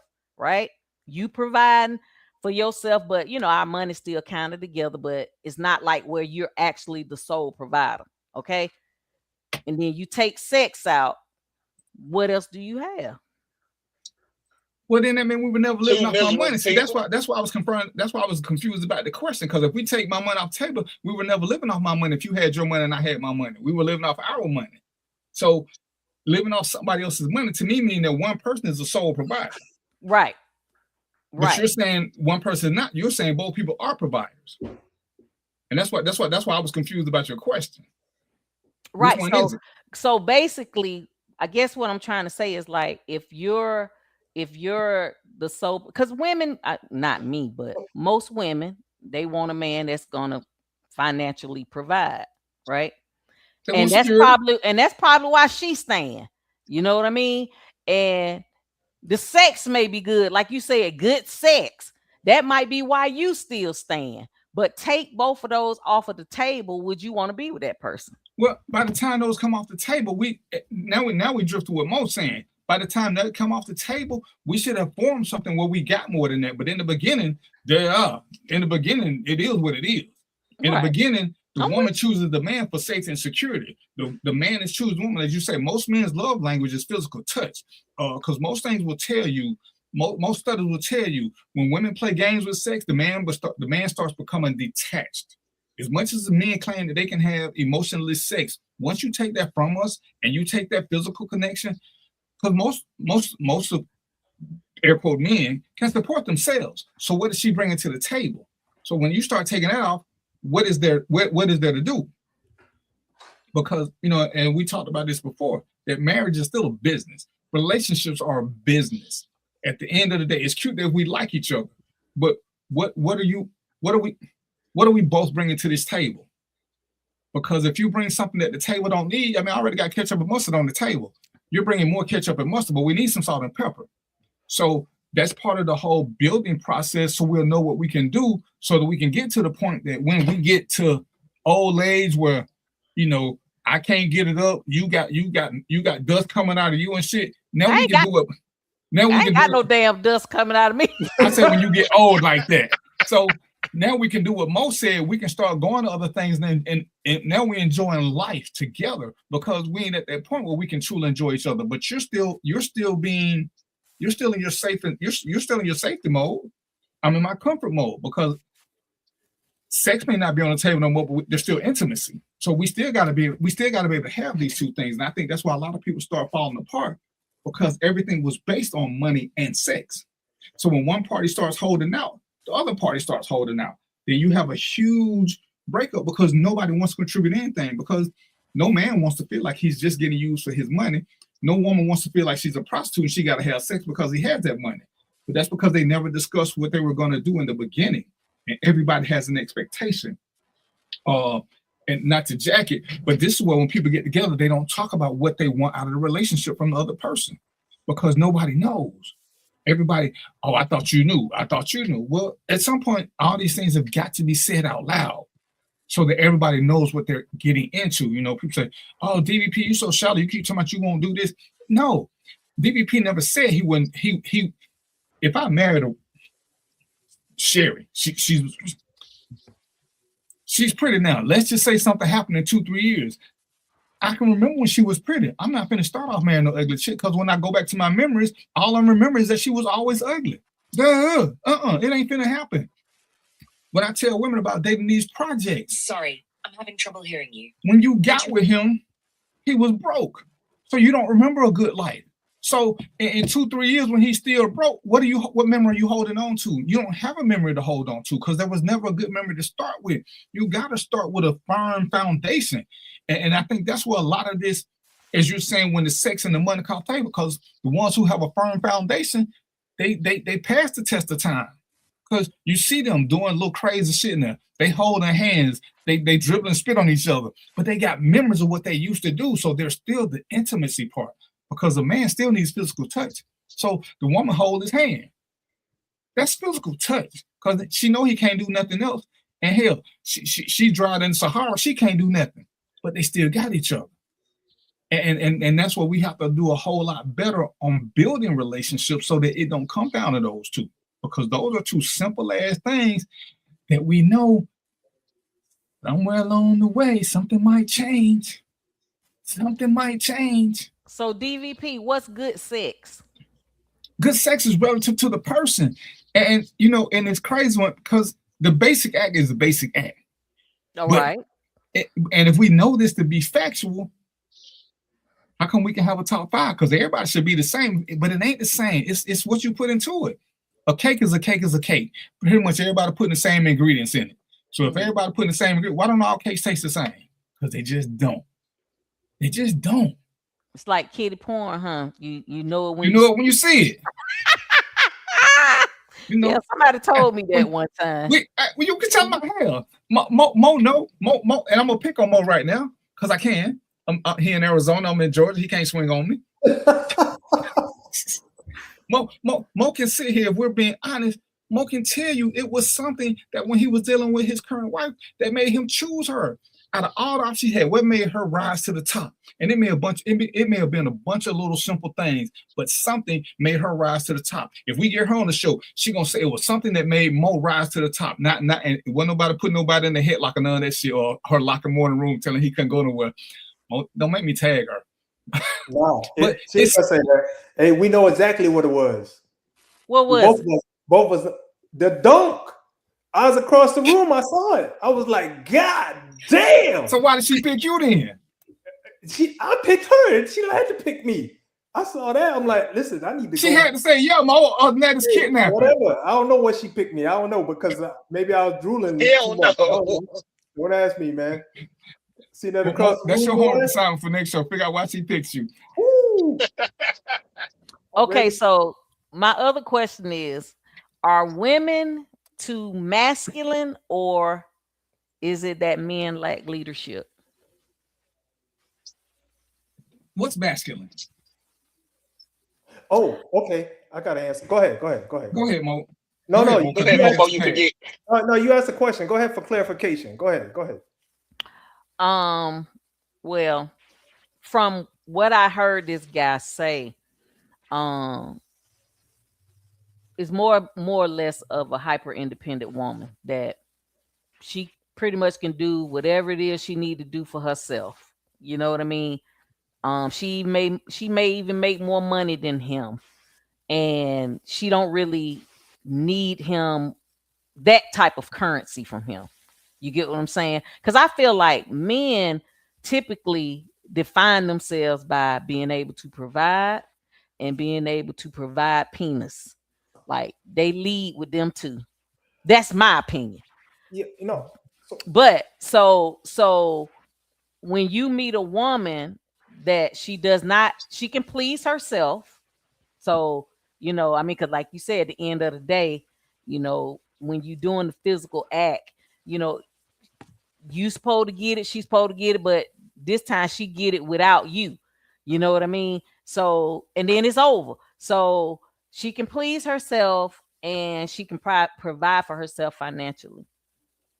So some people feel like, she's always running things, and because I'll say this about me. People say that I'm masculine. But for me, I think that I'm just independent, and that's just because I had to start early because I had a kid when I was 15. So I had to learn how to get life going early. So I'm always going to be in survival mode, as in protecting myself from BS and people that are not good for my energy. You know what I mean? So some people feel like I don't need a man. I need a man, but I don't need him for the currency in which most men define themselves. But Sherry, let me ask you this: is it being in survival mode or being a responsible adult? Responsible adult, because I ain't surviving. I mean, I'm good. See, and I think that's where we get it confused and want to say women are masculine. Women are being responsible adults, and men have to understand that she should be able to provide for herself. That's what responsible adults do. Now, I don't know where they get this women are masculine. I mean, you are who you are. And I don't think that just because you're responsible, it makes you masculine. I just think that whoever would say that just listen to too many of these stupid ass podcasts and think they be talking spitting some knowledge, and shit sounds stupid to me. And it goes along with them saying the women are not submissive. So that's another thing that they were saying. But go ahead. What you gonna say, Mo? Oh, okay. So I got an answer. I got my answer anyway. So as far as I'm concerned, masculine means somebody's limited. If it's a masculine, you were talking about men, right? You're talking about men, right? So a masculine man is limited. A comprehensive man is unlimited. The masculine man is limited because he only focuses on, he doesn't have the feeling center needed to interact in the way he needs to interact. The crying center might not be there, the compassion center might not be there, but a comprehensive man has all that. If there's trouble, he'll stand up and fight. If there's pain, he'll cry with you. If there, whatever it is, that's the comprehensive man. But that masculine man is limited. You're not gonna get everything you need for him. No, I think you misunderstood the question. Oh, women are being called masculine. Hyper independent women are being called masculine. So what are your thoughts about that? Oh, okay. So yeah, I think that's and my if I'm just gonna go out on a limb and guess, the people calling them that are males. I'm not gonna call them men. They're males that's saying that because some of the males can't handle when a woman has all her shit together, She don't need nothing. You know what I'm saying? You don't have to rescue her. You don't none of that. And so now all of a sudden she's hyper masculine as opposed to being an independent woman that can take care of herself. I'll stop there. That's intimidating for some men. You know, and quit saying men. It's intimidating for some some men. males. Yeah, because some males. What you just described was being an adult. Paying bills is not a masculine thing, and when men try to make it a masculine thing, it tells you what side of the fence that they on. Because my mama ain't masculine. She paid rent. Most of our mothers were single mothers. There was nothing masculine about them. They had to do what they had to do, and I hate when dudes try to make it like, oh, because she don't need a man. Because I always ask, how does a woman emasculate you? Unless she grab you by the scruff of your thing and jack you up, how's she emasculating you? She talk back, well, walk out. You ain't got to stay there for that. But you talking shit is not emasculating, it's disrespectful. There's a difference, you know. So what's emasculating? Oh, she pay her own bills without me. Well, how is that emasculating? How is that a male figure? When clearly we know that men love to move in with women. So when that term comes up, I'm always interested to see who's saying it and how they determine the definition. Because you got your own place, you're doing your thing now. Does that make you masculine? No. It makes you responsible. It makes you a responsible adult. So it's like, how does that, you know, I mean, what are you doing? You growing a beard, you changing your voice. So when I hear that, I already know it's an attempt to leverage you, to make you try to be, I'm trying to get you to down your own self so I can dominate you. Because no real man is ever gonna say that to a woman. We like a woman who got her shit together, who doing her things. We like that. That shows that, hey, if I get sick, my woman can take this over. They don't make her masculine, because when I'm sick and I can't run my company, I expect my woman to run my company for me. She ain't me. She ain't trying to be me, but she keeping what we got going. That's not a masculine thing. When for those that are successful, when we share bills, you know, we got an account so we can pay bills, so that if something happens, the bills can still get paid. That's not a masculine thing. That's a responsible adult thing. So I hate that whole little conversation, but it's a whole lot of it because, oh man, she act like this. And if we're being honest and we take it to the bedroom, I don't know too many men that don't want a woman who is semi-aggressive, because we don't always want to be the ones who act like we want it. Because now it's like, damn, she don't even find me attractive. Because most of us want a woman who finds us attractive and don't mind being a little aggressive sometimes. Let me know you find me attractive too. Don't just make me feel like you'll give it to me whenever I want it. Because that's still not saying you want me. That's just saying you'll give it to me whenever I want it. That's not the same thing. So, because I know, oh man, I don't want her riding up on me. No, I don't want you, pushing me up against no corner and trying to bend me over, no shit like that. But even that ain't masculine. That's just weird as shit. That's just weird as shit, because I don't know many men who do that. So it's not a masculine thing. That's just some weird ass people shit. So we have. Go ahead, sir. I was because you'll forget shit. You'll forget shit. We gotta let you talk when you're ready. I gotta write down. Go ahead. So yeah, we gotta look at what our fragile male egos keep calling is masculine energy. Because I say something, if you stand up and talk back to me, is that masculine? Or are you passionate about what it is you're talking about? Because you can have an opinion. Because you're never going to be a man, which is why you should never get shit for Father's Day, and that should never get shit for Mother's Day. You're either a good parent or you're not. You're either a good person or you're not. There's no, you a good masculine. Jasmine Crockett is one hell of a leader. There is nothing masculine about Jasmine Crockett. Jasmine Crockett could get it. If Jasmine Crockett is masculine, then most of us would sound up to be gay. So when dudes say this shit, they just need to say, hey, I don't like women who can think for themselves. That's not masculine, though. Go ahead, Mo. Oh, no, I was just going to make a comment. And it's like, a couple of things. Like, one is, before you, like this, if you meet somebody, if you meet a woman or a girl, woman, whatever, young lady, she's existing. So apparently, before you even came in the damn picture, she was taking care of herself. She's existing already. So that's number one. And then number two, a lot of males think, some males think that if they don't help a woman, she's gonna be curled up in the fetal position, helpless, you know, curled up in the fetal position, helpless. You know, she wasn't like that when you met her. So, you know, it's a male mindset thing. We gotta figure that out. Some males gotta figure that out. It don't got nothing to do with the woman. I think two men have to think about when they deal with women that are hyper independent is that I'll speak for myself because I know I am one of those people, but I have a soft side. I am sensitive.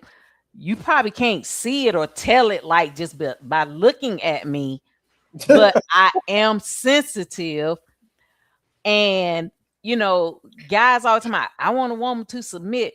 Hell, I'm ready to submit. I'm ready to just be able to close my eyes and I ain't got to worry about shit. Nothing. But I mean, I think some people are intimidated by that. That, you know, I mean, I don't like to say I don't need no man because I do need one. You know what I mean? And when I say I don't need no man, I just don't need them for what they want me to have. You get what I'm saying? So hyper independent mean.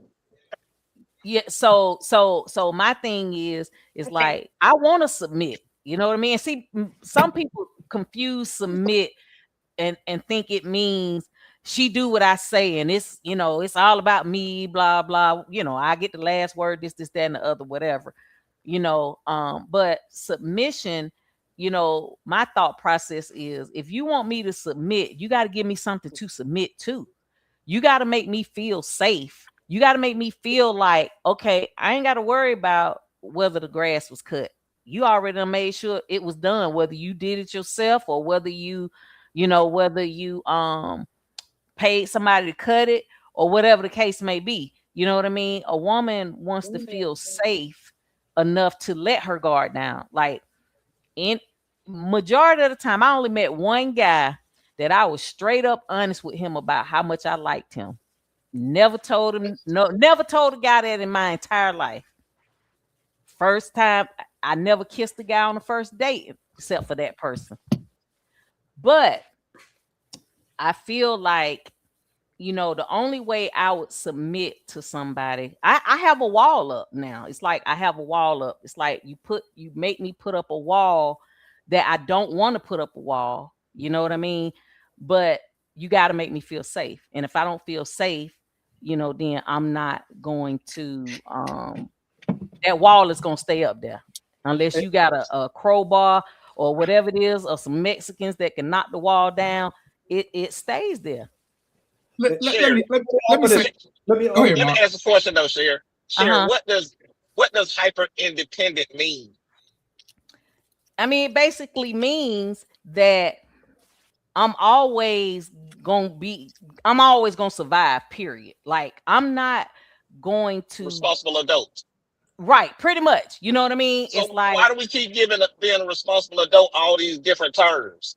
I mean, I get it, but I'm just saying that, you know, well, that's what they be using on these things I be listening to. I be listening to different and things. that's what I say.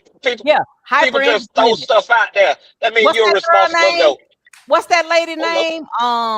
The one that they still got the fake degree. The doctor lady who ain't a doctor. Yeah, her. Yeah. I know you're talking about. But, I can't think of her name. Let me say this. Go ahead, say it. A man, a real man, does not come in. First of all, a man doesn't have to demand submission. A man will do what he's supposed to and let the chip fall where they may. See, when you got somebody telling you what you got to do, that's not a man, because men will step up, see what's needed, because that's, as Mo will say, your man is going to want to fix it. Your man is going to want to solve problems. What happens, how you respond to that tells him what to do next. That's where the submission comes. If you got to ask for it, it's bullshit. So when men say, oh, I want a woman to submit, well, what have you done to make her submit? Because I've been in a relationship, I've never had that conversation. When you do stuff, you step up and you start making decisions, guess what happened? See, we can talk all the shit we want to about Will and Jada. When Jada felt like shit was going wrong, she didn't try to stop Will from slapping, and she stood behind him. Because that's what women are going to do. And when the man steps up and does what he's supposed to do, everything else falls in its natural place. If you got to sit there and tell your man, hey, the grass need cutting, oh, I'm gonna get to it, then you already know he ain't a good decision maker because he should have cut it before you said something. And when guys say, oh man, they won't submit, well, ask yourself why they not submitting.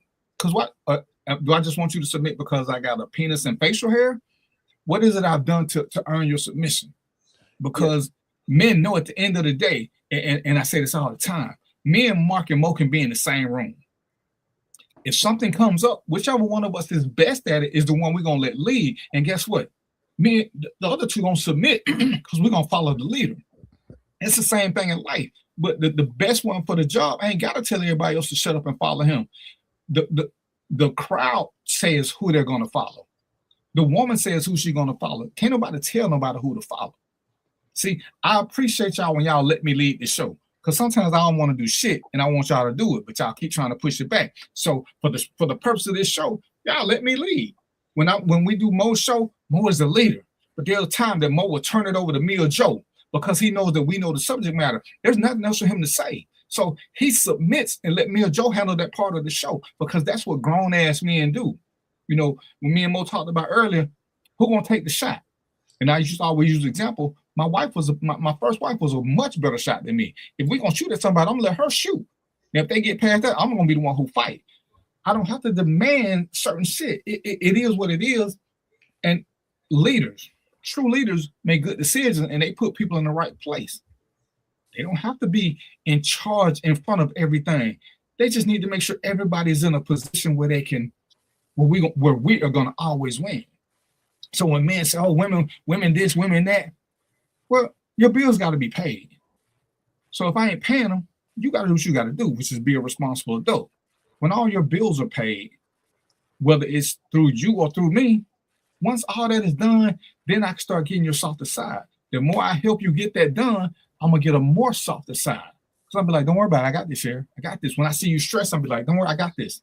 Now you can be the softer you, whether you want to or not. Even with your wall built with steel and concrete, you're going to show me your softer side because you want to promote that behavior out of me. If you don't see it, the wall going to stay up because I ain't doing nothing for you to even peep over the top of it. So this is something that should never have to be asked for. Never. Never. It is what it is. Go ahead, Mo. Yeah, no. And so I just wanted to offer this. My woman would never submit to me, ever. So that's why I'm gonna offer this language because I don't even like the word submit. To me that sound every time I hear that, I picture myself grabbing somebody's hand and having them on the ground and in pain. That's what I hear when I say submit. But confidently rely on, that's what we do. When you can confidently rely on somebody, that's that no look pass, right? I just pass it over there. I ain't even gonna look. I know they got the ball because I'm confidently relying on that situation. And so those are the words we use. And I think of another thing I think of is like you walk in a high rope. You're on the high rope, and the person is your safety net below. You know what I mean? If you maybe you got the skills, you ain't gonna fall, but if just in case you do, there's a net below. You know what I mean? So that's kind of how I look at it. I think that's a better way to look at it than this submit thing because I don't like that word. I hate that word. But anyway, I don't like it either. Mo, I'm gonna jump in and say with Mo. I don't like submit either. When I hear submit, it damn near sound like some slave shit. Yeah, I know, they say, right? I want you to submit. Submit. I want you to do this, do this, do this, do this, do this, and fuck all that submission and shit like that. Because yeah. We need to do what makes this relationship work. And submitting, fuck that word. We need to be able to move together in unison, whatever that looks like for whatever relationship. That's how you're moving. And man should step in like, she got to submit to me. Oh, we just gonna get in and we gonna do what works best. Like DVP say, if his wife was a better shot, she's shooting. Person now, we moving together. You good at this? Let me put you in a position where you're gonna succeed. You good at this? Let me put you in a position where you're gonna succeed. And if it come down to it, like you say, if the man ain't cutting the grass, this something somebody cut grass, get goddamn grass cut. It don't matter who do it. And I can say that because as responsible adults, we all know how to cook. We all should know how to clean. You should all know how to do goddamn laundry as responsible adults. So when you get with somebody, the woman ain't got to do all those chores. Sometimes the men can do it, and women can do shit outside. So it's just whatever balances the relationship out is how it works. So if the person ain't good at keep maintaining the grass, he may be good in another area. So don't say you feel insecure because he can't cut the grass or DVP he made bad decisions. He's not a good decision maker because he can't maintain a yard. Everybody don't do that. But find where he good at and let him be the best at it. He may be the best fucking cook. Take him out the yard, put his ass in the kitchen. Right. I had a girlfriend who knew how to rebuild transmissions. What the hell am I supposed to do? She can rebuild transmissions. I ain't touching no car. You should have submitted to her then. When it come to car shit, whatever she say, I'm going for it because she can.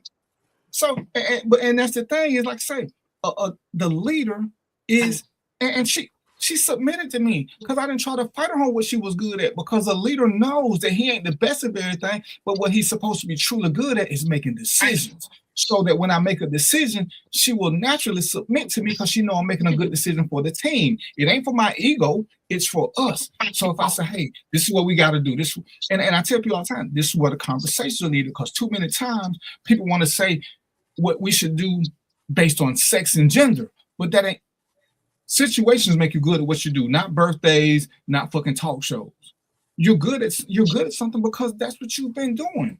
Oh, they old enough to know better. Old just mean you had a bunch of birthdays. It don't mean you had no experiences. So because I'm older than her, I should be better at building transmissions. Hell no, what kind of sense that make? And that's what I'm saying. When you see most of these people who are demanding submission, they got a bunch of stupid shit to follow. When you see people who talk about women with masculine energy, and I ask the question all the time, define masculine energy for me, and nobody can ever define masculine energy. Me slapping Mo is not masculine energy. Hell, we've been slapped by women. So again, that's some people shit. There is no such thing as masculine energy. It's some shit that we do to try to make women feel insecure because we got fragile egos. I don't want this. My woman ain't gonna do this. See, you want to run her because as much as we hate the word submission in a relationship is a two-way street, because we know, me and Mo talk about this all the time. His wife might come in and say, hey, can we do this? And what we hear is get your ass and get dressed because we finna go out. And you know what we're going to do? We're going to get up and get our ass dressed and go out. Right. Because, they played our ego and they asked us, but we know what we heard. We didn't see no question mark. We saw exclamation point, and a period. So we do it because sometimes when they want something, even if it ain't what we want to do, if it ain't nothing that's against who we are, we're gonna go on and do it. It's for the betterment of the team. Most time we ain't going to no concert, but every now and then when she want to go to the mall and try on some shit, we gotta suck that shit up and go with her to the mall and sit there and pout like a motherfucker. But we're not gonna say, just going on, because when she give us that look, we're gonna have an attitude, but we putting our shoes on and we mad, but we going because it ain't worth it. We're submitting right then, because you can't have a successful relationship if both parties don't submit, because there are some times women gonna do what they gotta do to keep us happy, and we gotta do what we gotta do to keep them happy. I mean, when we look at the picture with the guy who, Lord knows, any man that's ever had daughters knows what that shit does. That is emasculating, because you are gonna wear some fucking mascara. You are gonna get your nails polished. And you're gonna sit there and you're gonna enjoy that shit. What you gonna tell your little daughter when she want to play with her little makeup kit? Nothing. You're gonna let her do your nails, and you're gonna sit there with them little pink and purple nails on. But that's what she wants, because that's what makes her happy. So we're submitting, because it ain't. Lord knows we don't want to get our nails painted pink. We don't want them. We don't want to let them put blush on us, but mama's at work and Lord knows, hey, can we do this and I watch the football game? I get to watch the football game. She get to put makeup on me. And guess what we're going to do? We're going to take a picture and send it to mama. That's how much I participate in my own emasculation. Look at what we're doing. So guess who's happy as hell now? Mom is happy that I'm playing with daughters. See, everybody gets something out the deal, because real grown-ass men understand that we ain't sitting around, hey, when I say this, put this bass in my voice, sound like Barry White. This is what we're gonna do, damn it, and nothing else. Because that ain't required. That's Bogart. That's not. That's, you know what I'm saying. And if we're using submission in the relationship term, submission ain't a bad thing. We just don't like the word. But who don't submit? Mo ain't finna sit here and say he get his way all the time. Mo ain't even finna say he want his way all the time. Because Mo know, like DVP know, to get your way, sometimes you gotta do what they want. You know what women know? To get y'all way, sometimes y'all gotta do what we want. It's a scale and it's balance. So when guys, oh man, she won't submit to me. Well, what did you do what did you do to deserve it? I drove over there. Oh yeah, that's she should have straight submitted to you since you drove a car. And that's why I hate when we start talking about that, because I always that same question: what is submission and why? Why? You know what? Go ahead. I was just gonna say, the other reason why I don't like that word, because usually it's directed at women, and the women I know, the women I know from down south, man, they tough as hell. They gangsters. They tough as hell. They probably went to Washington High. They probably went to Washington High. Yeah, man. Don't come up to them with no submission bullshit. That's not happening.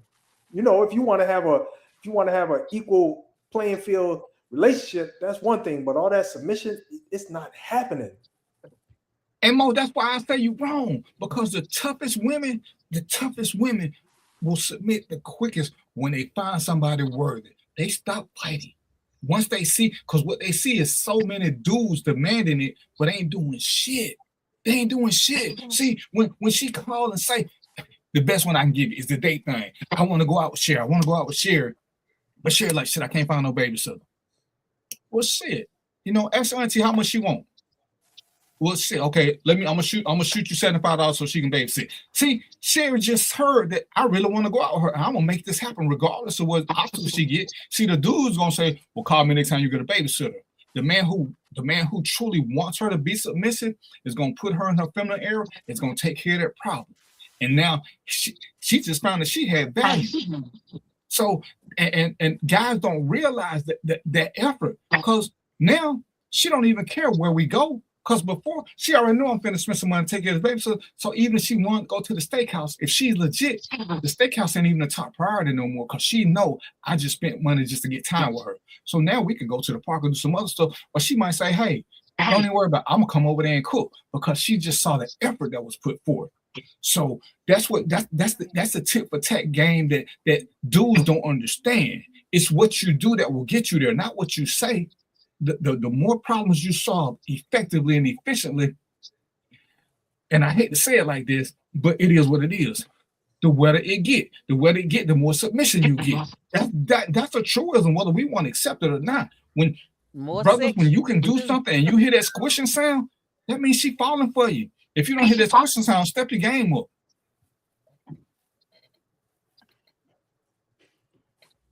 Yeah, foreplay starts long before you actually have sex. So, Well, Sherry, we're going to stop you from listening to Cheyenne Brown. She don't mislead you. Oh, no, I don't listen to her like that. I've just heard about it. I heard it on the radio talking about her today. They were saying she can't find a degree, and that she said that that the school doesn't exist anymore, and she can't figure out how to get her transcripts. Shit, I got a doctorate degree from ICDC. I went there with Little Romeo, but I don't know what my degree at. Huh.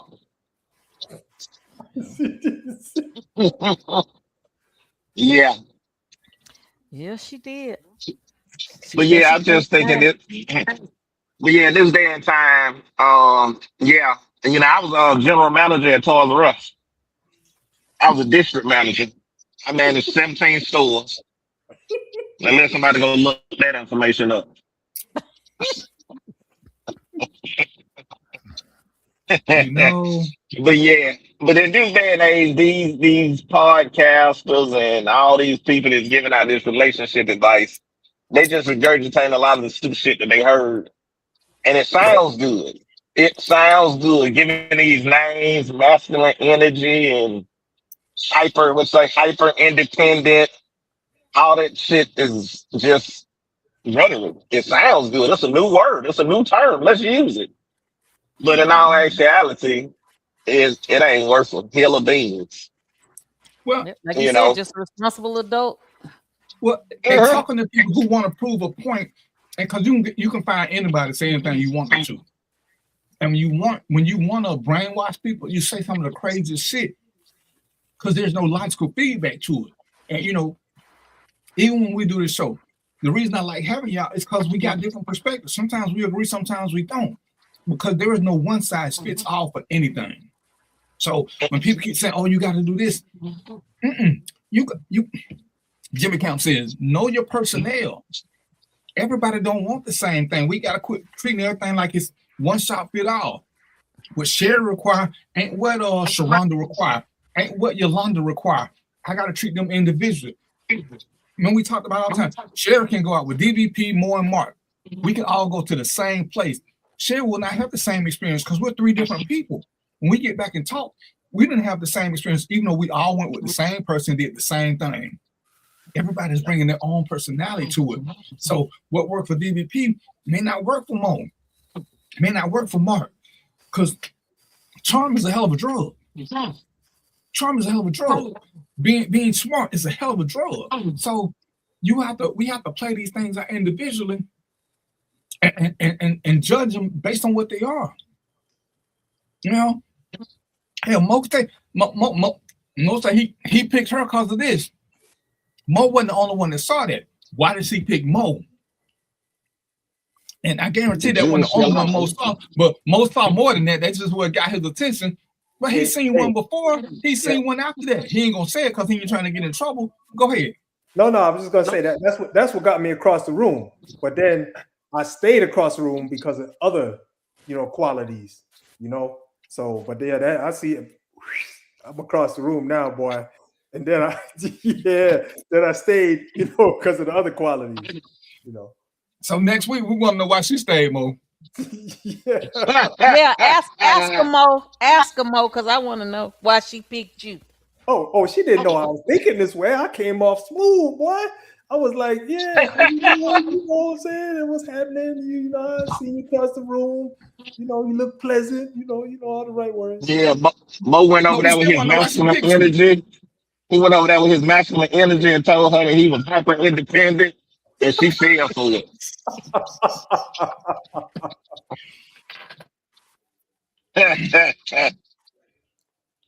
All right, it's 7:51, so I got one other, but I ain't gonna do it because it's gonna take more than 5 minutes. Mo, tell us about the read along group right quick. All right, the read along. Okay, so anybody interested on Sundays? Right now it's on Sundays, but every Sunday we meet as a small group in StreamYard, and we have a discussion. Right now we're reading my book, The Good, the Bad, and the Blue, Policing in America and Police Brutality.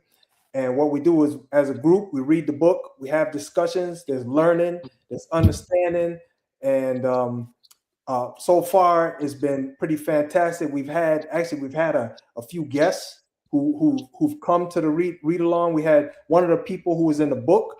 She was I don't think she's still a police officer anymore, but she was a police officer, and she had a traumatic experience. She came to the discussion and she talked about it. We got Joe and DVP, who both know the policing, and so they give us their experience and their knowledge. And we got the book, and with that book, I did like 3 years research to get information on everything in the book. That DVP showing it right there. It's called The Good, the Bad, and the Blue. And we got 3 years of my research and information in the book. Some of it still might not be right, but I did the best I could, because I'm a civilian. I don't know the inside of policing, but we have these discussions, and it's really, so far, it's been really valuable. People are learning, and we actually have people in the group who lost loved ones because of interactions with police officers, and they're learning. And so it's a wonderful thing. So if you wanna participate, just get in touch with me, and I'll add you in the group. What's the What email time again? on Sundays? Right now it's at I don't know what time zone you in, but right now we 1 got it p.m. at, yeah, we got it at 10 See you at 1 p.m. 10 PST. So for What's the email address, Mo?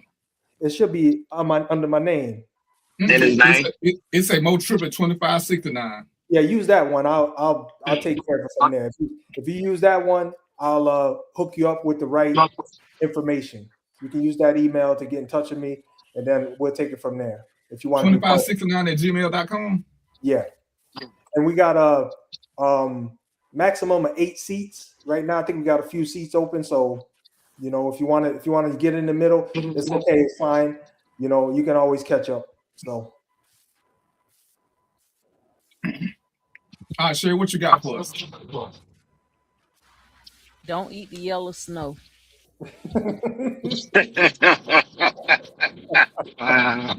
yeah, the wisdom is thick up in this joint, boy. Yeah, don't eat that. Right, Sherry. For real. I wasn't ready. Hey, brown snow. Brown I snow. wasn't ready for that one. Don't eat the yellow snow. Damn. Let me just put that down here. What you got, Mark? Hey man, it's another great show, man. I enjoyed y'all. But next week, tell everybody, tell a man to tell a man to tell another man. We're gonna do speed dating for Sherry next week. So you gotta want a woman that's hyper. What you say? Hyper independent. That's right. That just means she made plenty goddamn money. Tell him that I'm ready to submit. She gonna submit, and you ain't got to do it like a caveman with a club. You know, she went to Washington High, so she gonna talk back a little bit. But she might pickpocket you. But another great show. The read along book club is great. I enjoy it. Like you say, if you got some free time and you really truly want to know something about some of these high profile cases that made the news with police brutality and shootings, if you really want to get it from the civilian point of view, which is us to see it on the news and get outraged, and hear officers and retired chiefs and sheriffs to give you policies and procedures so you can find a balance in between to understand how it goes and how the system works, then hey, it's a great show. I mean, it's a great thing. 2 hours on your Sunday. Check it out. It's very informational. I've learned a lot from it. So I'll be there this Sunday, filling my seat. And I would tell y'all, I'm one of the cop experts. It's always good to hear what regular people think, because once you get into the system, it's hard to think like a regular person. So sometimes I don't know the questions y'all got. And as I tell the group most of the time, don't be upset with me for giving you the facts and how we see things and what the law actually says. Because as we've been discovering, lots of people don't know what the law says. And street justice is BS. And there's a lot of times, Black people, when you could actually win if you talk the legal term. But too many times you let emotions get in the way. And the minute they can get you to speak emotionally, they're going to let you, because you're going to take away all the legal justification for anything because you're speaking emotionally. And there are times I just need you to say certain words, because the words you say don't have any legal bearing. And you've been misrepresented by some attorneys, by some civil rights activists, by people who are actually complicit with the system. Because it takes a village for bad cops to exist. It takes a village. Because they're not bad by themselves.